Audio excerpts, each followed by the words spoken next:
What's good? What's good? What's goody? It's your buzzing cousin Ghost Boogie. Check it out, man. Listen, tonight, we've got a great episode lined up for you. We got the one and only Rock Samson in the house, and y'all know him from many different ventures, many different things.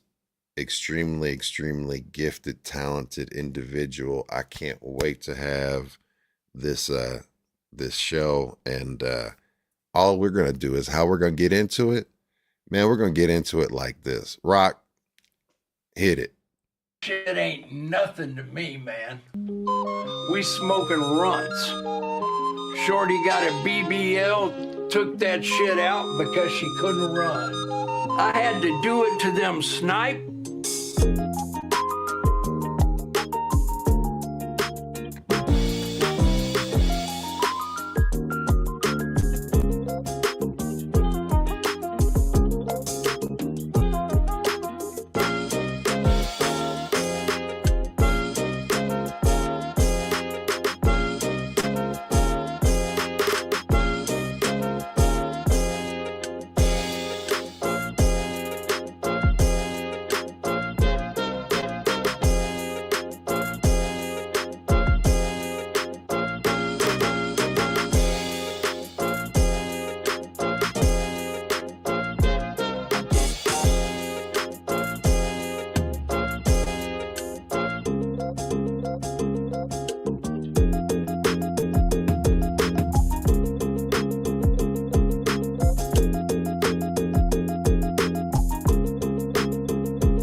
Sam, in any other time, in any other place, we might have had something, you and me. Yeah, I guess you're right, Tanya. You're a sophisticated lady, and I'm just a working stiff. You like hot dogs, and I like caviar. Yeah. I'm refined, and you're a slob. I'm first class, and you're coach. I get the point, Tanya.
Man, y'all, listen, he just gave you a blessing, a treat. And man, the one and only, man, that was fucking dope, man. And listen, I mean, the Angela sample, man, you had me there from the jump, man. Like, Thank you. Honestly, man, yeah, the taxi theme song, anything from Bob James is Yeah. heat. yeah, dude. Yeah, I I'm a big fan of Bob James. I've got probably, I would say, his first 10 albums, like 4 or 5 different sets of copies, and like it all in Dude, pristine, like chair. Like, I'm a huge Bob James fan I because have a he, lot of love and respect for that. yeah, he's dope, man. But I love digging, but Bob James isn't really digging. That's like foundation. It's the building blocks. But yeah, taxi. Tell me, what was it about that made you like? Tell us about, before we get into the first question. Tell us about, like, what was it about that sample and that helped you create that process, and that whole vibe right there. So I've always gotten my music from like just random media. Like Hmm. growing up, skateboarding videos was how I consumed and like learned about new bands and stuff. Mm. Um, now one of my main forms of like, you know, TV consumption, I guess, is cartoons. Okay. And there's an episode of Rick and Morty where they're essentially Rick's busting into this Panda Express that's like an underground operation. So it's like this big shootout, right? Uh-huh. And he's like, all right, computer, cue up, awesome mix, whatever. And the first song that comes playing is Angela. And he's like, huh, well, no wrong answers. And then it's just him like in this mad shootout in slow motion to the To taxi. Angela. Yeah. Oh wow, man, that is sick. I'm gonna have to look for that. I have not watched all of the Rick and Mortys, unfortunately, man. Oh, it's Like, all good. It's yeah, honestly it's had I this love it. polarizing kind of effect on people, but I think Yeah. that with the new voice actors and them getting in their swing, it's still Oh, very they enjoyable. changed voice actors. That's right, because the one voice, the original, got in some legal trouble, right? He got in some serious stuff, right? He got in trouble for one thing that was, I guess, dismissed, but Oh, so he's not been convicted of anything that I know of. so it's But all allegations and they parted ways. well, they parted ways not so much just because of that, but there was a lot of other stuff that was dug up amidst all of that, and he's a little Understood. bit of like a grooming weirdo. So it's just like, Got you. and apparently he was difficult to work with. I have a couple of friends here and there that have worked on like Solar Opposites and stuff like that that just told me that he was not fun to work with, which is a bummer. I still Yeah. love the show and I can enjoy it without him on there. But Yeah. yeah, that's essentially how I found out. I guess that was the first time I found out about Bob James and decided to dive into that, man. I'm a late bloomer on a lot of things. No, that's dope. So actually, no, I love it. So that is even a doper story now. So that in itself was your introduction to Bob James? Yeah, and then I started just kind of like, Yo. I do YouTube streaming before anything else, so I kind of just Yeah. went down this rabbit hole. Had no idea that "Rock the Bells" was a fucking Bob James Mhm. sample, like, Yeah. and pardon me, I'm not really good at retaining all the song names, but the song that they sampled for that one, god damn, just by itself, it's such a Mardi Gras. Take it to, it's Mardi Gras. It's That's Mardi Gras. right. Yeah, You yeah. had me like, yeah, so Rock the Belt. That's Mardi Gras. I'm sorry. I'm doing oh, the it's- chat and all of this up. Mardi Gras for sure. Yeah. Yeah, And so that song in itself is sick because of the build up, right? dude, all of it, and that was the thing is like as I was like kind of combing through his material, I was like, god damn, like there's just so much Okay. music that I wish that I knew about when I was younger, and this is Bob James is definitely one of them. I don't feel like I struck gold on on something that's like, oh, nobody sampled this before, but No. like I know when I'm playing with it, I'm enjoying it. Like I didn't deep dive to see if anybody had flipped Angela, but I'm shit 99% sure it's been done. But no, but what's dope is that because you didn't go looking for it, it didn't influence your ear, right? So Yeah. I mean, your flip is your flip, and it's organic, and you can actually say that it's yours without hearing someone else's before it that kind of maybe subconsciously influenced you.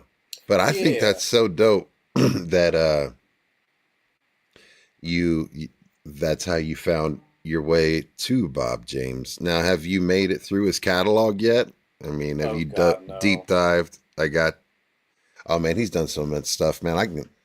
I got you after the show, man. Man, Like put I me can on. Yeah, because put my you thing on. is I've been fighting the Spotify machine. You know what I mean? Like I don't want to like pay money for that.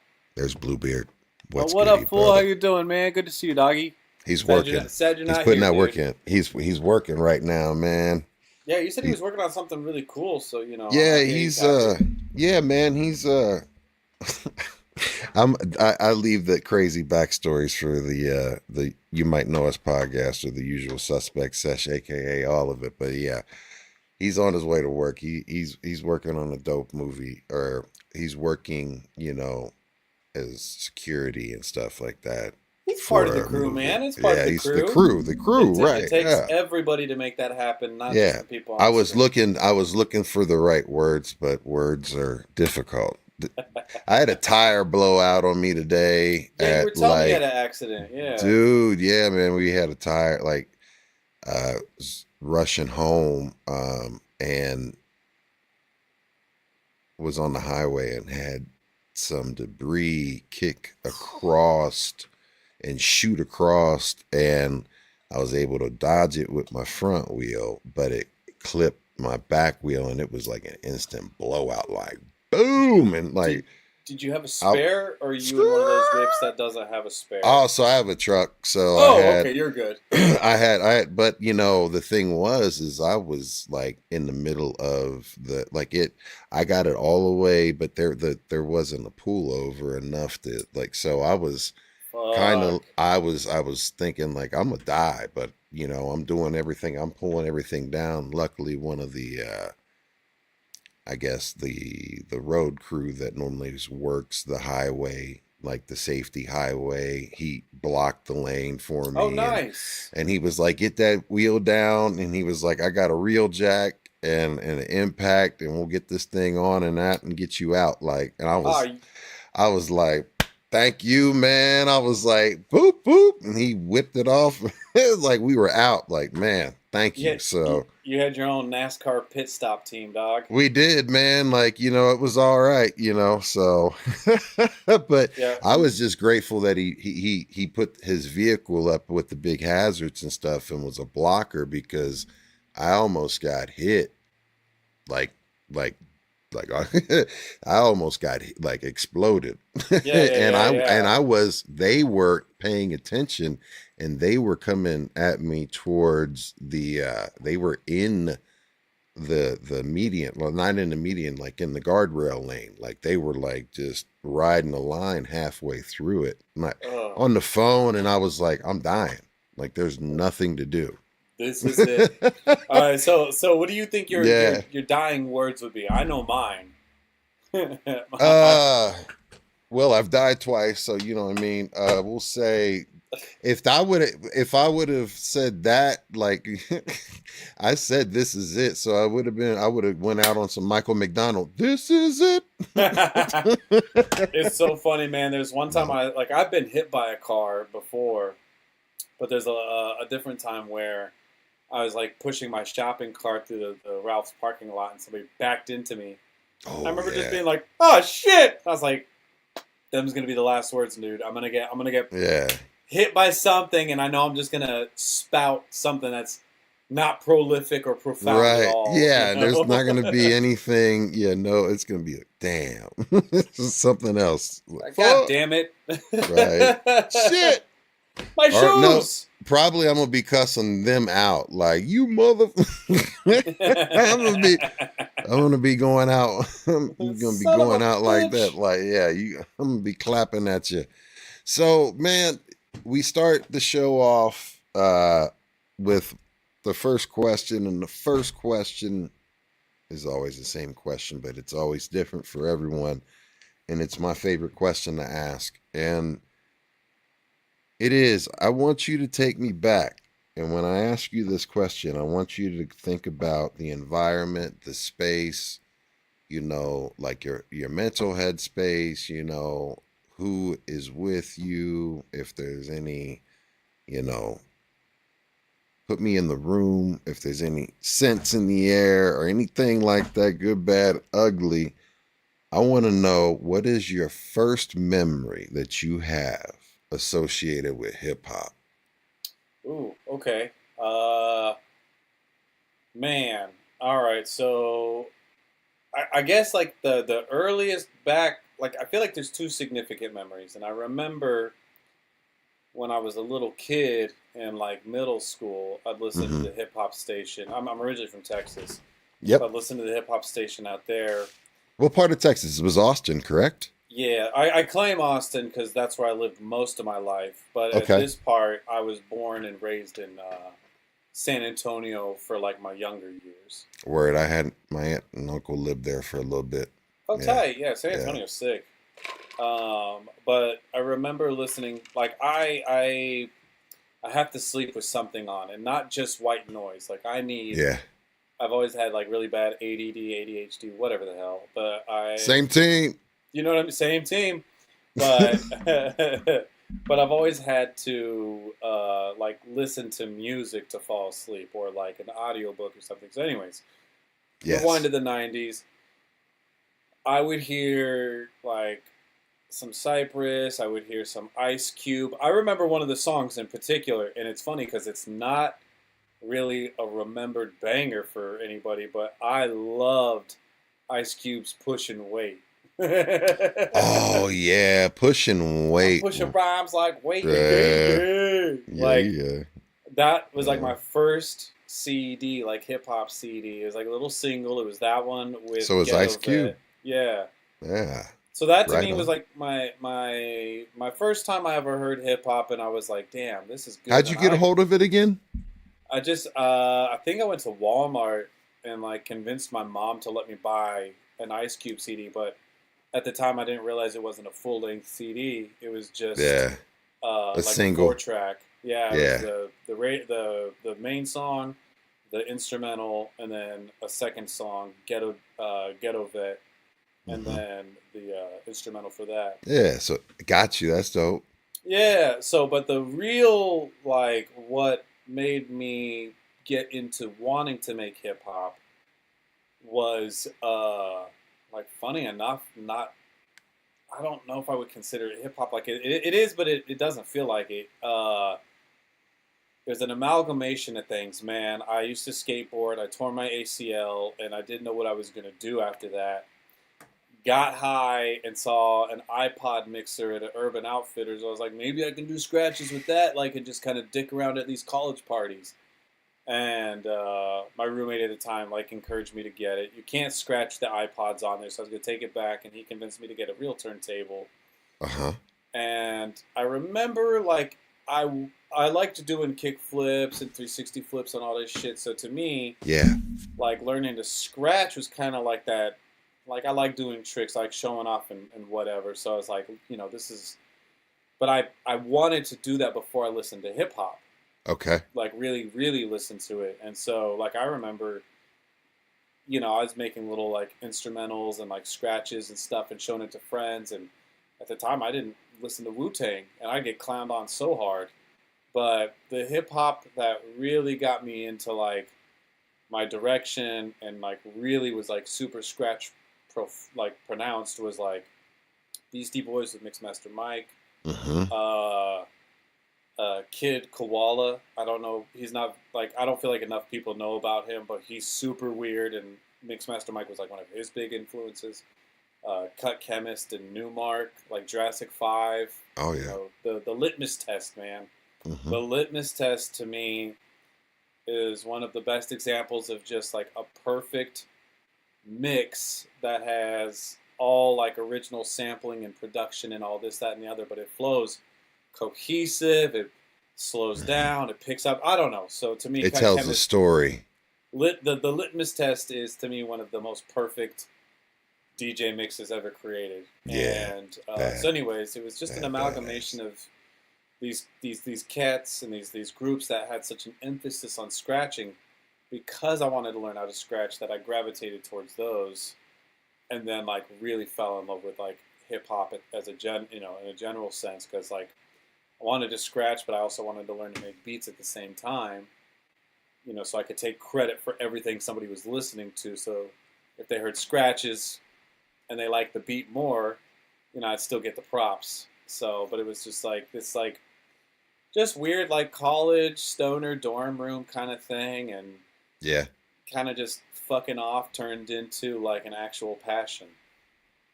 Yeah, and you have an extreme talent for it. Did you ever have any musical or did you ever before this did you play any instruments, or did you do anything in regards to music before you picked this up? Nope. Got you.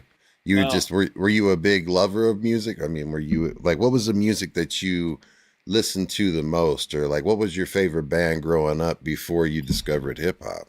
Metallica, man. All right, Like, so give me what is your favorite Metallica album? oh god, it sounds so cliche, but it's such a tie between Ride the Lightning and Master of Puppets. But Mm-hmm. I think that's like for like It's not original. cliche though. Yeah, I was gonna say that's for like original Kill 'Em composition. All too. I put Kill 'Em All, Ride the Lightning, Master of Puppets. Those like That's honestly the big three. I mean, everybody puts yeah, Black Album, which I respect. It is good, but it's not the same. But to me, yeah. my absolute, without a doubt, favorite album of theirs that I like, I will get excited when I hear it, or I like decide I'm gonna like sit and listen to the whole thing, is S&M, the Symphony album. That was, God, that It is, is I've a listened dope to that. album. That is, there's so many people, like Cypress did it and they killed it. There's so many people that do the symphony thing in collaboration with their music, and I think everybody finds really cool ways to execute that it complements. However, absolutely nobody holds a candle to that Metallica S&M album. That is the most holy shit, like, no one thing takes over. You never like listening to it and you're like, that clarinet could settle down for a second. They're really taking away from it. You're like, yo, like, You're gonna make me re-listen to it because it's been forever since I've actually given that a listen. I perfect got to give it album. to. Perfect album. You're listening to it live. Mhm. As many times as I've listened to it, I can't hear a fucking mistake. You know what I mean? Like, and as musicians, even if you're not playing guitar, even if you're not like a drummer, Yeah. there's every once in a while you can still pick up and recognize, like, that was a mistake. They Yeah. goofed right there. That's a little clip or something. But like, dude, like I when I tell you I've listened to that album front to back more times than I can count since, what was that, 1999 when it came out? I believe so. It's Dude, right around that era, yeah, for sure. it to me is that like it's definitely in my top three, and it's not number three. Like And for Metallica albums. speaking of a Metallica album, or a project that came out in that era that I think is slept on, is Garage Inc. Super I banging, dude. love Garage Inc. Like, we're talking metal here on a hip hop show, but like, here's the thing though, I do appreciate what you're talking about, because that one right there, because you have all of the Garage albums compiled on one CD, and then they go ahead and do an updated on the other side on the other CD. It's just a it's a dope project. I thought that was a really good one. Well, and it's one of those things that's like when you're listening to that album, it maybe not all of the songs, but Yeah, I mean, a lot of them really carried kind of that same energy as like when Johnny Cash did Trent Reznor's song yes, Hurt. Hurt. You know what I mean? Yeah. Like, I think both versions are equally good, Yep. but completely original in their own right. And it's Mhm. it's one of those I could never say like Johnny Cash took that song from Trent. No, like, and but Trent also, Reznor even himself said that once Johnny Cash did it, it no longer was hit you Trent's. know what I It mean? was Johnny Cash's song.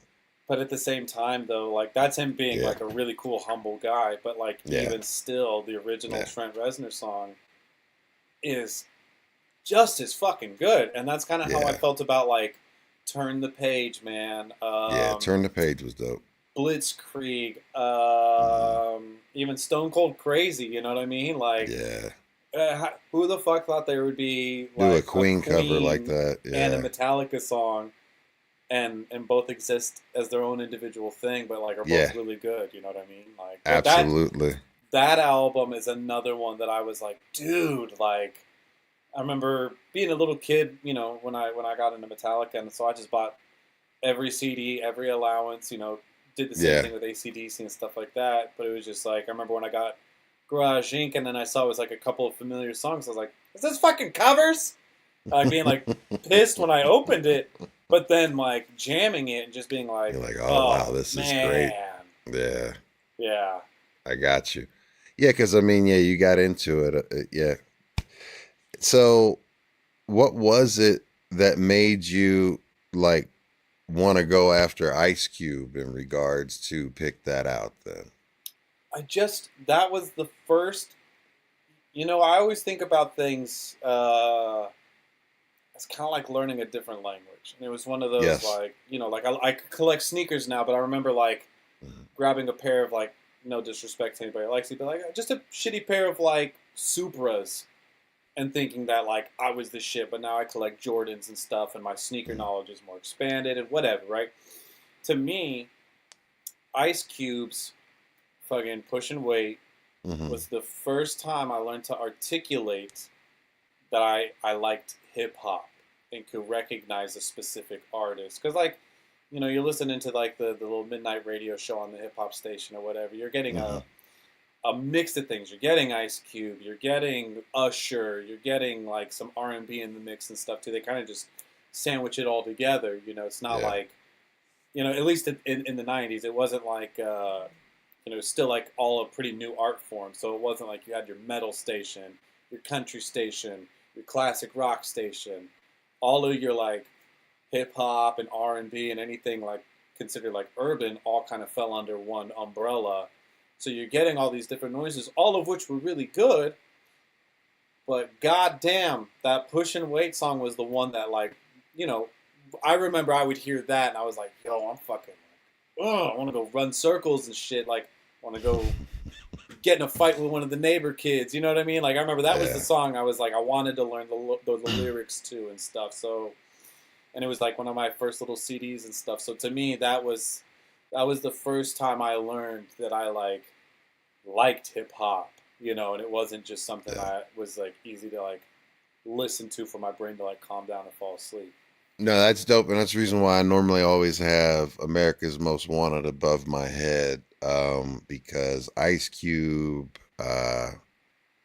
you know, when they say, you know, who's your top 5 and all that shit, it's like I can't ever do that, right? Yeah. But I can say here are like the ones that I would say at any point in time, depending on the mood, that if I had to pick one, this would be the grouping and he would be part of the grouping. And specifically for me,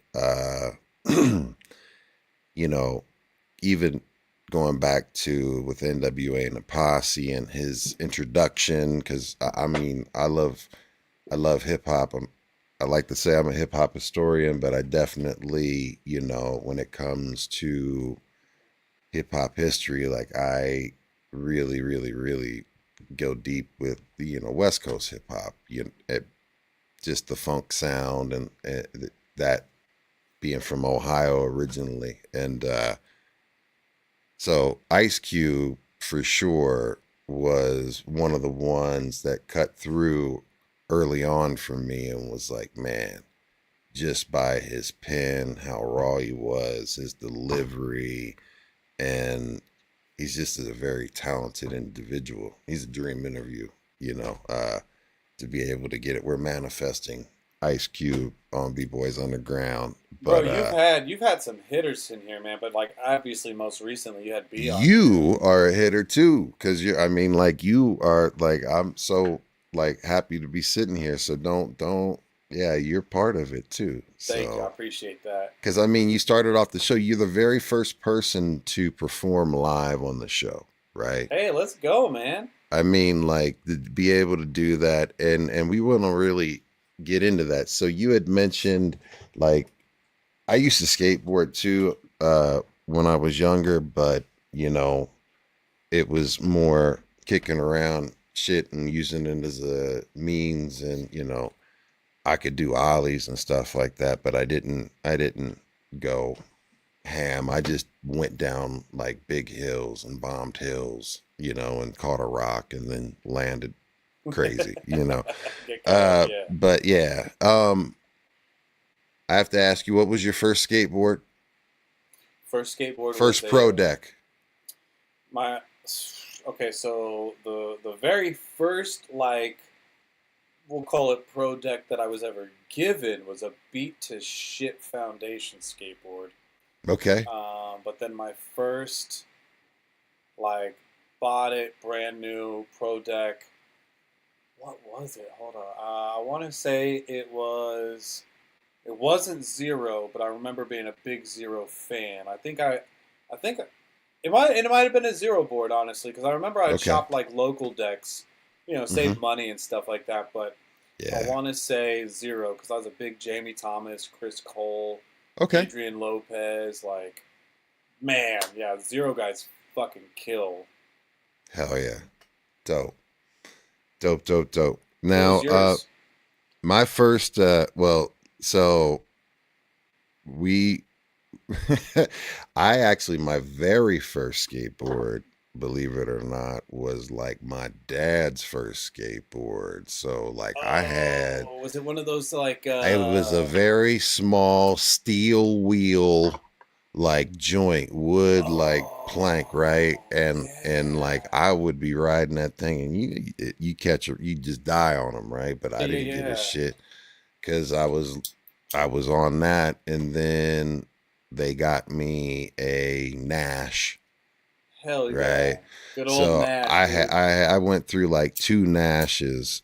First one got ran over by someone in the parking lot that I was skateboarding in my apartment building. They weren't paying attention, and I fell. My skateboard went, and I was like, "Stop!" And they just backed up over it, and I was like, "Ah." So there was that one. My first real deck, and my favorite skater of all time, one of them, but at that time, Steve Caballero was God to me. And Fuck yeah, like dude. cab decks, like like my favorite vans are half cabs. About to say the half cap. is hard, Yeah, I dude. mean, like cab is an icon. Christian Hosoi is an icon.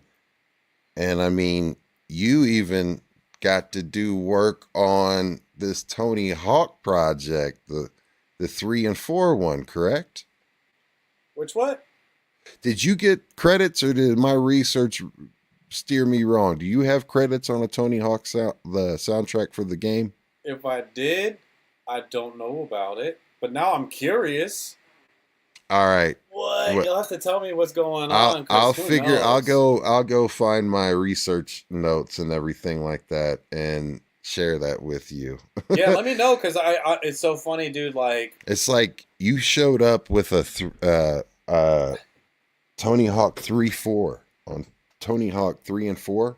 yeah, the that's last fucking one. tight. I'll Something take it. showed up. Like I was like, holy shit, I want to hear about like how that happened. But like you're like, what the fuck? I'm like, Let me okay. know because yeah, I have an I'll find- IMDb page that I didn't put together, and I found that I have like random credits Okay. I forgot about. So yeah, like let me know. I wish I would have had like the Nardwar like reference, like and like just had it ready for you. Like, so tell me, like, and I would have hit you with like, you know what, you know, like, but Guns Hey. Garcia. hey, look, I try to do my research. I take this shit serious. So No, that's it. Well, it's like I said, man. There's like, there's. I feel like I try to like pay attention and I try to stay on top of it. But I always tell everybody with like my beats that I produce, I'm kind of like a bad dad, dude. I'll just send them out and I forget who I've sent what, what was agreed, whatever the case is, man. Like, I'm very ADD with that. So that's why I'm like, dude, if I got something on that, I want to know. Hell yeah. At That's this a sick juncture, credit. yeah, I was going to say, well, at this point in my life, enough weird stuff has happened that I'm like, I'm not going to take credit right now because I don't know. But at the same time, there's a chance. That's dope, man. I know, and we're going to get to questions from the viewers as well. And Three Eyes had a question. What gets no play on your iPod? What gets no play? What gets no play on your iPod specifically? Ooh, okay. There What am you I go. not playing? What am I not playing? Not playing on your iPod, like that. Eek. I'm trying. Man, like, I guess it's so hard. I like it. I like a little bit of everything. What? You know what? Okay, I do know. Early 2000s pop punk. It's one of those things. I feel like a lot of people, my age, like grew up loving, like 311 and fucking whatever. Good Charlotte. No disrespect. I fucking hate Good Charlotte. Like, would you consider like Blink 182 or anything in that? Or, nah. And also, I have to be kind of like biasly a fan of them. Like, cause like, I guess I'm not gonna get into labeling that category because I'm not really good at labeling that category, because as someone who like listened the majority during specifically that time, hip hop, soul, funk, R&B, jazz, that stuff, like I was definitely not listening to pop punk and that stuff at that time, right? So I think it was the 90s, and at that time it was also, unfortunately for me, I just siloed myself because I felt like I had so much research that I wanted to know so much going backwards and stay current, right? That I was consumed. So I had no time for nothing else, and I didn't want my ear corrupted, and I was a purist. I was in it. So like, it was just, this is what it was. So I missed out on that. And as C minus was out. C minus, what I'm saying is like from the rock standpoint, right? Okay. I've always stayed away from pop music, but from the rock standpoint, I had to go back and check out a lot of stuff, right? And C minus was the one that basically opened me up to ever playing like rock music openly, like DJing like rock music and working it into like a set or anything like that. He kills it with those rock mixes, dude. That's fucking crazy. So tight. Yeah, man. I think another part of my aversion to pop punk, just so people don't think I'm an asshole, is growing up skateboarding and stuff. That was like pretty big in the scene. Was a lot of that music. Mm-hmm. And I was, metal at the time, and then that was all coming out kind of just shoved in your face. Yeah. It's like, I love My Chemical Romance. Like, I like my emo music. And then, like, I do like Blink 182. They tread, dangerously close to that stuff that I don't like. Yeah. But I think with that stuff, it's like I don't hate the genre as a whole, but I know, like, I really don't like 311. I really didn't like Good Charlotte. Those are the so two no main... 311. I got you. Yeah, and it's like, again, like with that vibe, kind of. I would never be the guy that's like, they suck just because I don't like them. They're talented. They know what they're doing. Clearly. What about Three Doors Down?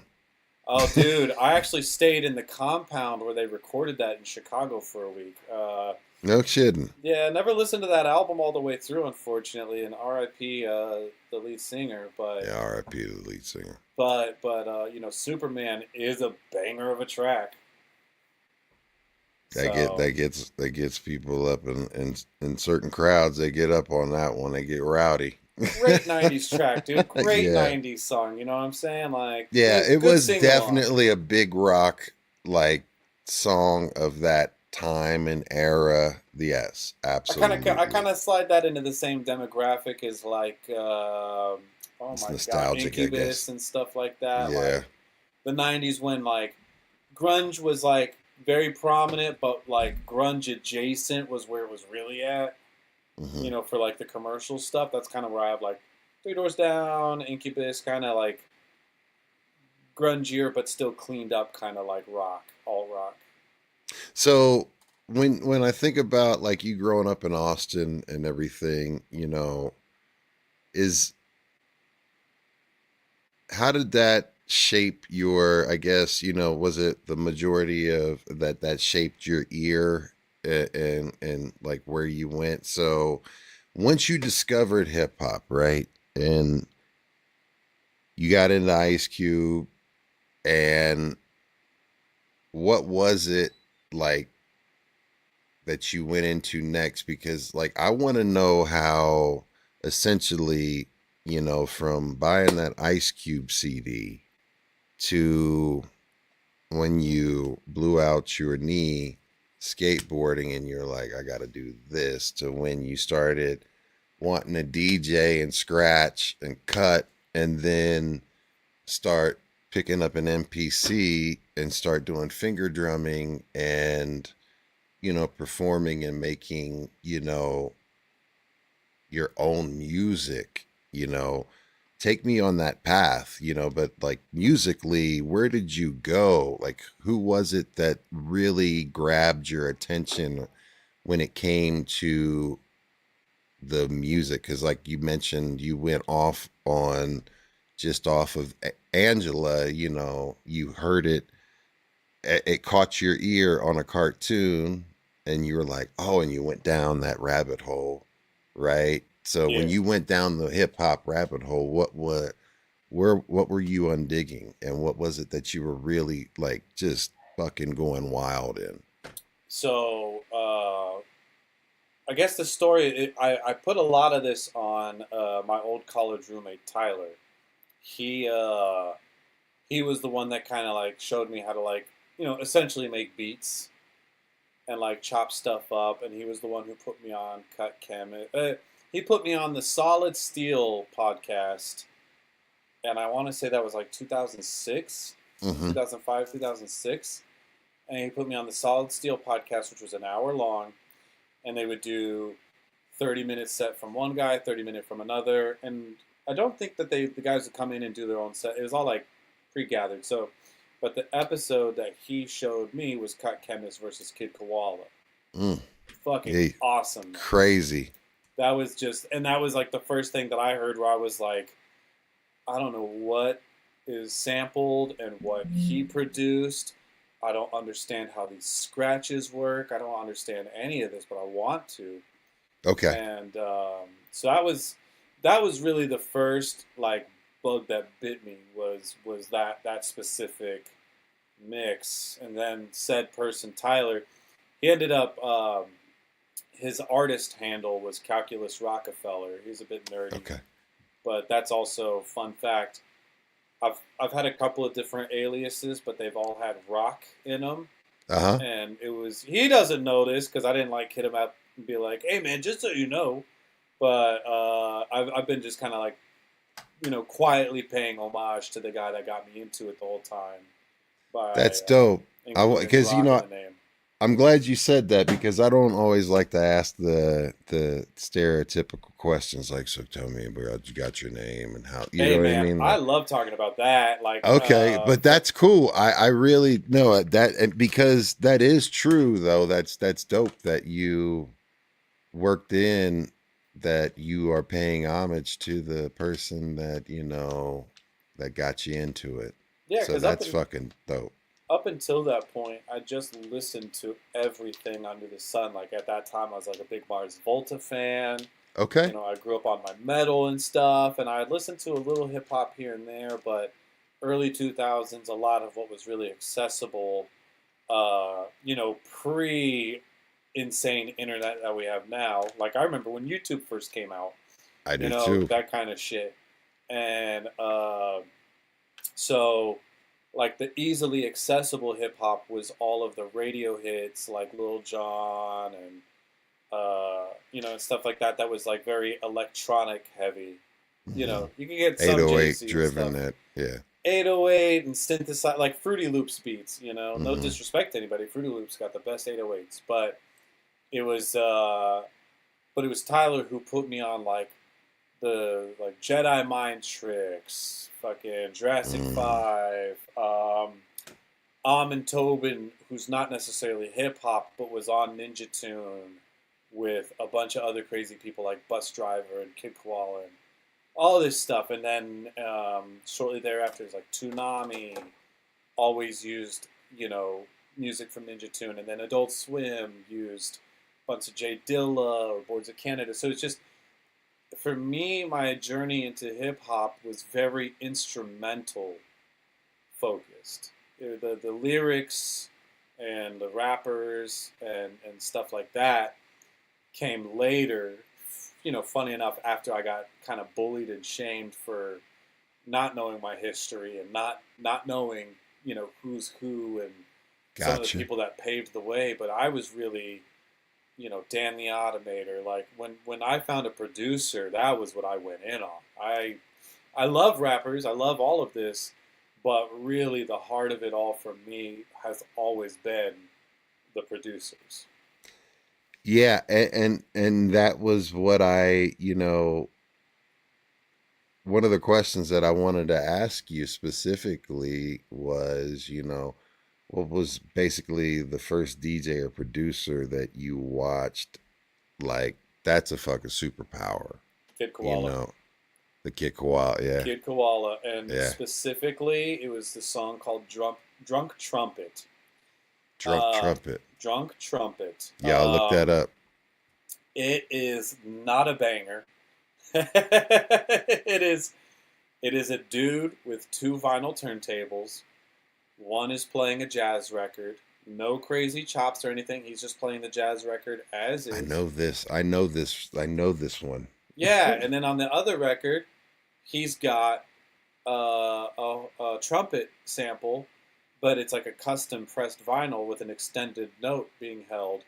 So he gets in there and he's manipulating it in ways that he's playing the fucking turntable as an instrument. He's not just showing off fancy cut techniques. He's not, throwing down fat drums or anything modern.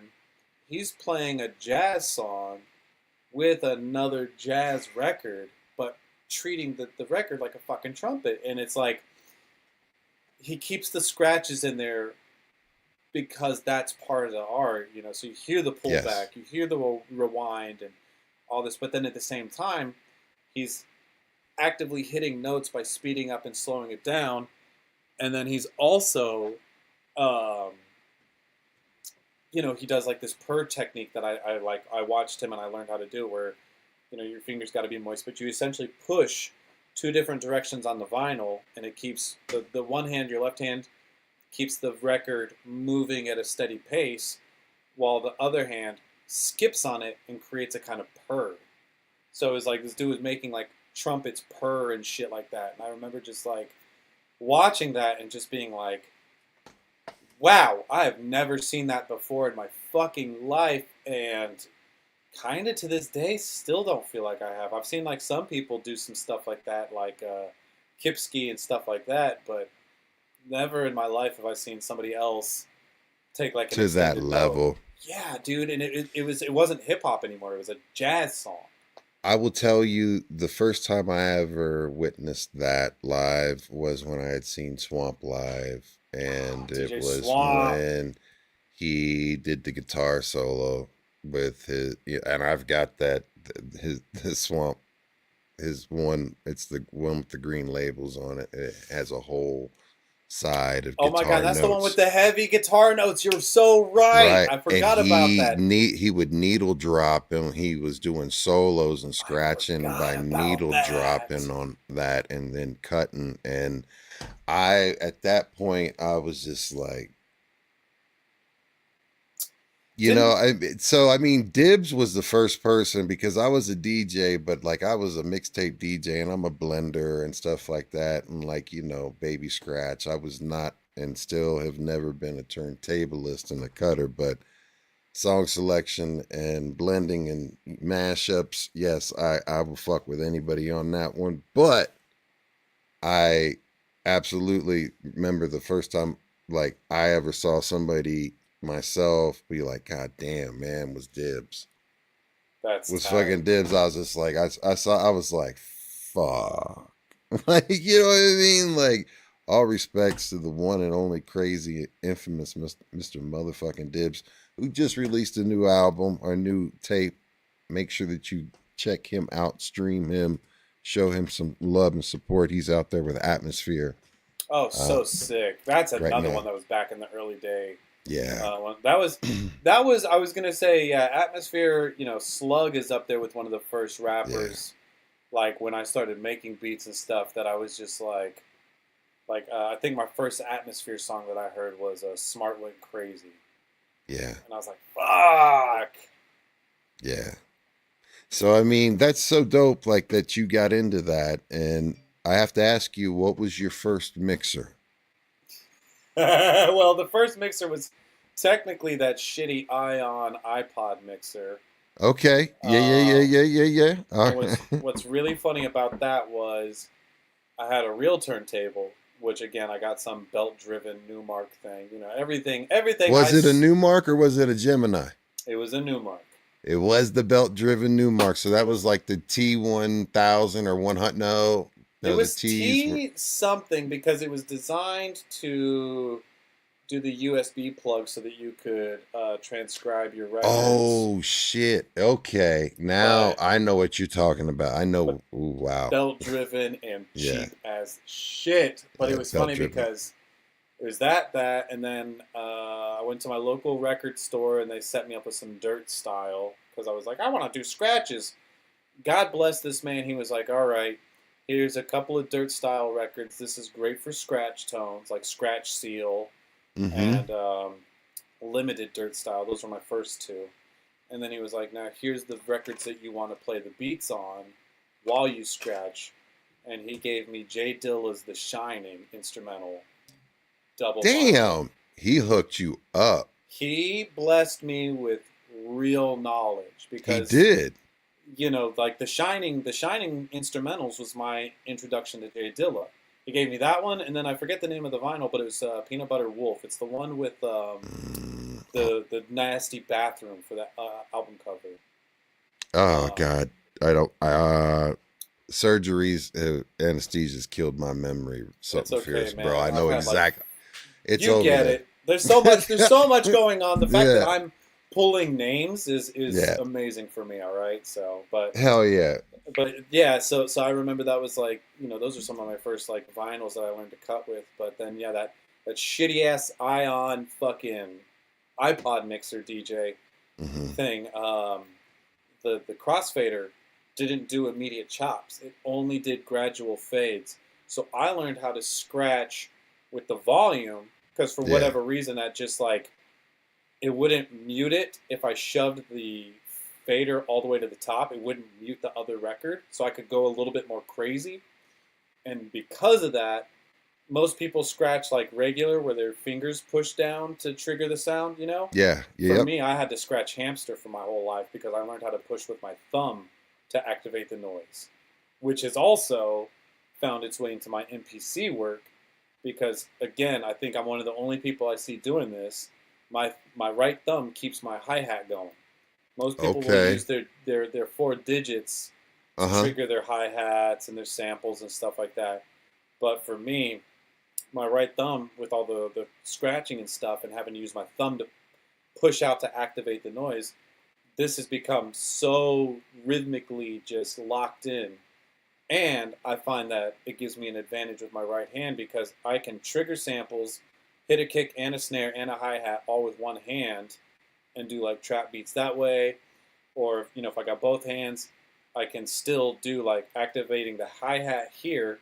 This is good for triggering samples. This is good for samples. This is good for kick and snare. Like having this as my tempo and my hi-hat, I can do both ways, but to me, I get so much more done, more So because it complex. gives you, I guess, more reach as well. Like That too, yeah. you have the ability. I feel you. Like that makes total sense because I wanted to ask you the very first thing that I learned to do, or machine that I learned on, was an MPC 3000. Oof. What was your first machine that you learned to make beats on? So I learned how to do all of this during quarantine. Okay. Like the beat, the like finger drumming beat stuff. I learned Okay. that Yeah. during Yeah. quarantine on the Native Instruments Machine Mark II. Okay. Hell yeah. And I played with that for like a year and a half about. Uh-huh. And then New Year's Day, I remember being like, I had done so much research. I was like, I wanted to get away from having to rely on a computer, for everything. I was like, I don't want to juggle hardware and a computer. I want Yes. one thing. Yes. And Stand alone. yeah, and I did a lot of homework in the MPC Live 2, Mm-hmm. which, if you give me a minute, I'll go dig up because I got to show you all the autographs. Fuck yeah, dude! Like anytime, yeah. I've retired it, but so I've got the newer MPC now. But yeah, that Live 2, I remember I did all my homework and it was perfect, and then the learning curve was really difficult, but fucking worth it, man. It's the best The thing. conversion from machines, thought process, and workflow to the Akai workflow. The Akai workflow is completely unique in itself, and It's a whole different monster, dude. I learned the second machine that I had to learn was the ASR 10. So those were my two machines that I know how to use and learned on. And I wish I had either of those, or like but because the filters on that ASR, oh my god, there was a speaker box filter, it was a low pass filter or a high pass filter, my bad, that you could just use to grab the bass line out of anything, but it was so like Muggsy, like it was just crunchy and fucking like it was just nasty. It was so dirty. It was, dude. yeah. Let me shout out to the ASR 10. I was gonna say, let me go get that MPC real fast while we're talking about. I'll be right back. Man. I'm like, we got I'm it. happy Let's because go. I can finally hang it up. I'm done with it. I'll be right back.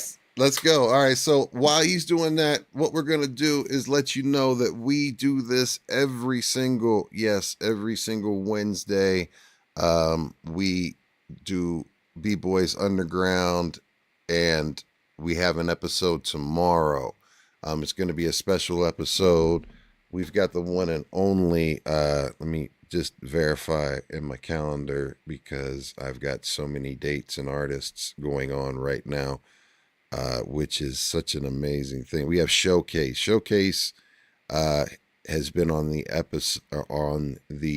B-Boys Underground multiple times. Tomorrow night we will be at the same B-Boy time at the same B-Boy channel, either B-Boys Underground on YouTube.com, or please support my Twitch channel as well. Everything that we do, please tab up and support both Twitch and YouTube.com. Ghost Boogie 66 on Twitch, and then basically B-Boys Underground. But tomorrow we have Showcase. They'll be starting at 9 p.m. Eastern, 6 p.m. Pacific, and that will be that. We've got some really dope artists that have confirmed, and we are waiting for dates and times. But I know Stu Bangers is agreed, and thank you, Gorilla Strong. He is my headhunter. I've been headhunting, and Rock Samson was dope enough to just like be like, yeah, fuck yeah, man. And I was like, fuck yeah, man. Like, so, because again, down to earth, humble, super just dope human, and it's and much love to you. So you've got the goods. You've got the goods, eh? I got it. All right, so let's see. So there's Solo that up. Boom. let's see. All right, so we've got I already Hubert, see it. Oh my God. Hubert, Newmark, Evidence, Yes. Alchemist, Yo. Be Real, Of course. Salute. Babu, Bobo, and then Him. Mixmaster Mike. Wait, no, there's Mixmaster Mike, and then that's Jay Black, who's just a very prominent finger drummer. But Hell yeah. I know who that is. man, yeah, and I had to the it was like a flex, but I was also really bummed about it every time. Is this was my literally up until 3 weeks ago, I had to use this for every single. So you set. were like set like, man, I already know. I already know. I don't think. Yeah, dude. I already know. Alchemist is kind of rubbing off, which bums Yeah, me dude. out. That dude signed right by the main knob, and he was What? like the first one I got him to sign. Everybody in the chat, if you know, and I know Hood Hippies is from Overspray Company and like in graffiti and stuff like that. But if anybody knows anybody, and Herbs One is in the motherfucking house, super dope beat maker. That's my beat maker. And he works with Bluebeard, Matt Herbs, the Matt Herbs production. So, he, I don't know if anybody knows anything to be able to like maybe put some like epoxy or like get clear coat or something over it since you're gonna hang it up, Yeah, right? Like some type of like maybe wrap or I don't like a clear, I've like maybe racked my brain about this, man, and it's one of those like I think I could You've gotta- probably. you got to preserve it some way, fam, where it Yeah. doesn't get fucked up. And maybe you know what, dude, trophy case it, man. That was kind of what I've been starting to like. I've started like looking into was like a glass case, like a little cube or rectangle, you know, to like. You know, you could get one of these. Oh shit, my Bengals helmet isn't. Anyway, like you could get a football helmet case that Was the plan, yeah. that would fit, and you can get those at Michael's for cheap, and they have mirror backs on it too, so you could like prop it up sick. and yeah, and you could see both the reflection, and you'd be able to look over the top. So Yeah. So that's the goal, is to get this thing like framed and put away. I would like to still bust it out on special occasions, just because it's one of those like yeah, I like the MPC3 that I have right now, but I think the only thing that bums me out about it was the gold one. I remember when I was looking into the Live 2, yeah, they had 4 different color choices at the time, and I remember the gold one was the one that stood out. I was like, dude, like I fuck with like this part of my Texas roots, man. I've already made an appointment. Let's go. I want to go get a grill. Like I got a homeboy that has his own company, so I've already started like talking with him about like an appointment Hell and all yeah. that. So like I love my dirty South shit, and so for me, Do you like Texas hip hop? fuck yeah. Fuck yeah, we'll talk that in a second. But Yeah. go ahead, please. I don't mean to interrupt. My no, apologies. we're having a conversation, but ADHD as fuck right now, fam. I'm sorry. No, you're in good company. Trust me, yo, dude. Whatever tracks this fucking train's on, dude. Yeah, I'll let's pick go. up and go. Let's go. But with this thing, it was a point of pride having the gold one, because Yeah. it was the one I wanted, and I went to the Guitar Center that was down the street from where I live, and it was right fucking there.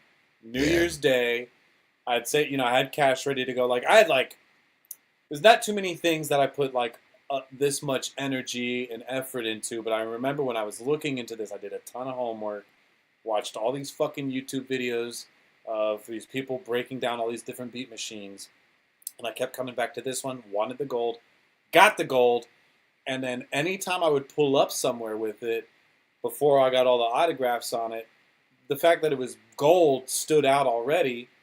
And then, there's a lot of people better than me, but I feel like a lot of the times when I hop out, I do stand out, and and it was like, I think one of my favorite memories with it being, its aesthetic impacting people was DJ FM brought me out to the DMC championship in I think it was Long Beach. It was like somewhere out in Long Beach. Yeah.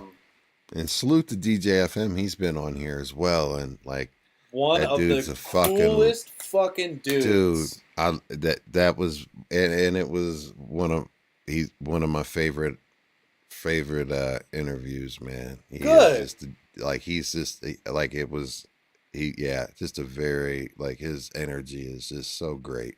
I give him he probably doesn't know it, but like he was one of the like, so I I've been with the Be Real TV fam for going on 4 years now, but I didn't start working like on the Dr. Greenthumb stuff until like way later. Yeah. But I remember when I first got my foot in the door with that, FM was one of the first cats to like really make me feel welcome and stuff like that, and kind of like, I felt comfortable. Like I asked him about the DMC, man. I was like, yo, like as somebody who used to do turntables, and I never went to a DMC battle. Like in Texas, they're never in the city I lived in, and it was getting one city to the next is always 3 hours in Texas. So you just don't go. And so he was like, oh, I'll put you on the list. Come on out. And I was like, fucking word. And then, he hit me up. He's like, hey, just so you know, they're doing an open auxiliary on like MPCs. So like bring a flash drive or something. Wow. And I was like, you know what? Instead of just the flash drive, like I'll bring my own thing, because that way, like if there's other people already occupying it, or if it's a model that I'm not familiar with, I know how to handle mine. Or if someone's on some fuckery, just you've got control of your machine. It's your baby. It's you showing up with your best. That part. Your Sunday's best. And I remember, like, I get there, I'm like meandering about, like I saw DJ Swamp there, and I didn't get to talk to him, but I remember being just like, kind of that same thing. Yeah, it's like, fucking Swamp. Like, dude, oh shit, Swamp. Yeah. And so I remember just kind of like poking around, and then I was like, I saw nobody playing with the set, and I believe it was DJ Great Dane was who I walked up to, and I was like, hey man, can I get down? He's like, yeah man. And I was like, I brought my own, is that okay? And pull it out like Excalibur, and I remember like the eyes that got put on me as I'm pulling the gold MPC out. And I get up there and I do my fucking thing, and it's like I said, like I don't try to brag, but I do know that I'm not bad at this. Yeah. Oh, you're nice. Like, you can say, I'll say it for you. You're nice, fam. Like you're fucking sick with it. You are. Thank you. Dope. But it felt good, man, because I ended up getting this like small crowd watching me and stuff. And it's just the fact that it was gold. I call it Goldar, a little Power Rangers homage, but Goldar, made me look good, man. And then I did my thing. So, but this one's good. I'll probably get it a paint job whenever I can figure out how to disassemble it. But I got you. Hell yeah. So I mean, let's ask a question, because I want to know. You mentioned, and how are we doing on time? Oh, I'm chilling, dog. Dope. Cool. All right. So this is my evening, man. This is my evening. I mean, okay. So we're in it to win it. Yeah. I mean, all right. Drink, so I might have to pee at some point, but that's. Hey, look, and look. Just here's the thing. This is the spirit of the show. We are live, right? So things happen. We do things. We're talking to our chat. If you do have questions, and shout out to everybody that is tuned in live. Let me give a big shout out to Above Below, Frostman, Treat Yourself, Birdie. Of course, we had Mad Ways check in on his way in. We had Herbs One, my bro right there too, checking in. Hood Hippies. What's up, Hood Hippies? GMC Texas in the house. Oh shit! Three Eyes is in the house. I'm seeing a lot of we don't smoke the same team kitchen. Through, absolutely. Let's go. Same team, guys. Same team, man. And shout out to E-Zone and the whole Get Down. And we had Chapazilla Chap Liza. I am horrible. I'm horrible with these names, fam. Like this is the worst shit ever. Like, and we had Midget Mike is first in the chat. Let's go. So like, yeah, but like, Hood Hippies was like scumbags. Yeah, you know what? When I was hopping on here today, I was wondering what I was gonna wear, and I was like, you know what, man? Like a lot of the times I do wear a lot of We Don't Smoke the Same or High and Yeah. Hungry merch to try to like really give a lot of love to E-Zone and everybody who gave me a really big leg up. But I thought this would be fun, man. Scumbags is a cool guy too, man. You know, like Yeah. I like to try to just like keep paying homage to the people that have been in my life and given me cool places and cool opportunities. You know. Yeah, I remember that one of the very first times like when I again everybody knows my sickness and everything and how the journey like connecting with the community and Canacita is in limbo. She is our usual suspect, just joined our you might know us podcast. She's ladies night on Fridays and she will be popping in and out on Mondays too. But check her out, follow her. She's a streamer, gamer, but she is just a beautiful individual and always happy, go lucky, and just a good person. And she needs hugs right now, so just give her hugs. So shout out to her. That's my sis from another miss. But what I do want to say is E-Zone's dope. Like one of the first care packages that I was like, all right, fuck, I'm gonna shoot him and get a care package. Like, and I think I bought like something from his store. Get a And candle.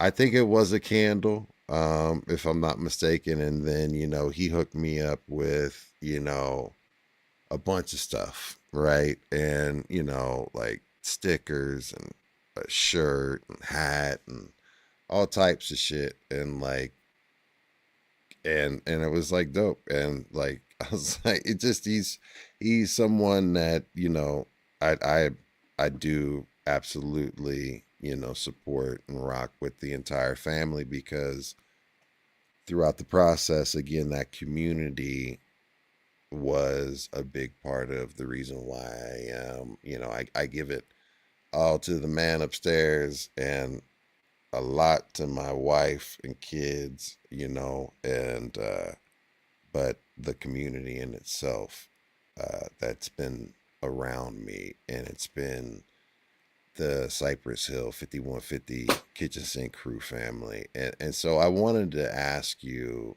in regards, how was it that you linked up in the first place with the family and everything like that, man? Dude, it is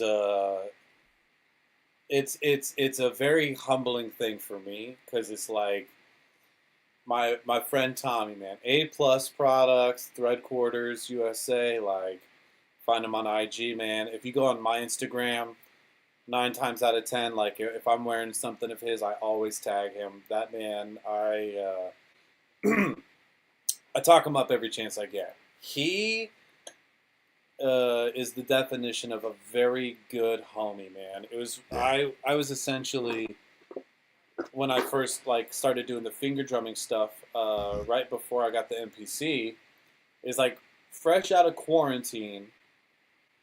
People were still like holding up. Everybody was still masked up and stuff, but like normal life was starting to come back, right? And I'm learning this machine, this Native Instruments machine. And he had started doing like embroidery and like reselling, and so he would pop up at all these different like swap meets and flea markets and stuff like that, and would be like selling stuff, and he'd always have this giant ass speaker. And I remember just one time I was just kind of like, hey Tommy, like, would you mind if I like came out, like I'll help you like load and unload throughout the day and whatever, but like let me come through and like throw down some beats here and there throughout the day. I feel like it'll make your booth look really cool, having like a guy making beats live. Hell And then yeah. at the same time, it'll give me a chance to like cut my teeth in front of people again. Because like I come from like a big music background like years prior, but I took like a 7-year hiatus. Yeah. And so coming back into it, I was like, hands were always quivering. You know, your body just betrays you when you're trying something new. Yeah. And so I was out of the practice. So I knew I needed to just like kind of get my reps in and start playing in front of people again and getting comfortable with the mistakes and judgment or whatever might come from, you know, my negativity in my head. And so I did that with him for a few months, you know, not every show, but like as many as I could because I enjoyed it. And then he used to work at Be Real TV. And so, you know, he was trying to promote his business. So he contacted them. They pulled him on for an interview on We Don't Smoke the Same. And without even consulting me on the matter, he just, you know, he asked them while he was in there, you know, he was like, hey, by the way, like before I come in, can my boy Rock come with me and do a closeout set? He always jams with me at my booths. I think it'd be really sick if he came by and like did a little music set at the end. Yeah, sure. And so then he tells me we're gonna go do it, and then I'm like, oh fuck. Yeah. And I saw the numbers. I saw like how many people are watching while they're streaming and shit, and Yeah. all the antics and people talking shit. So I was a little scared at first, and like there's even a clip I'm sure somewhere of me like doing this number because my hand wouldn't stop fucking shaking while I'm talking to him. And anyhow, had a good set. Got to talk about sneakers with them. You know, I had a good time.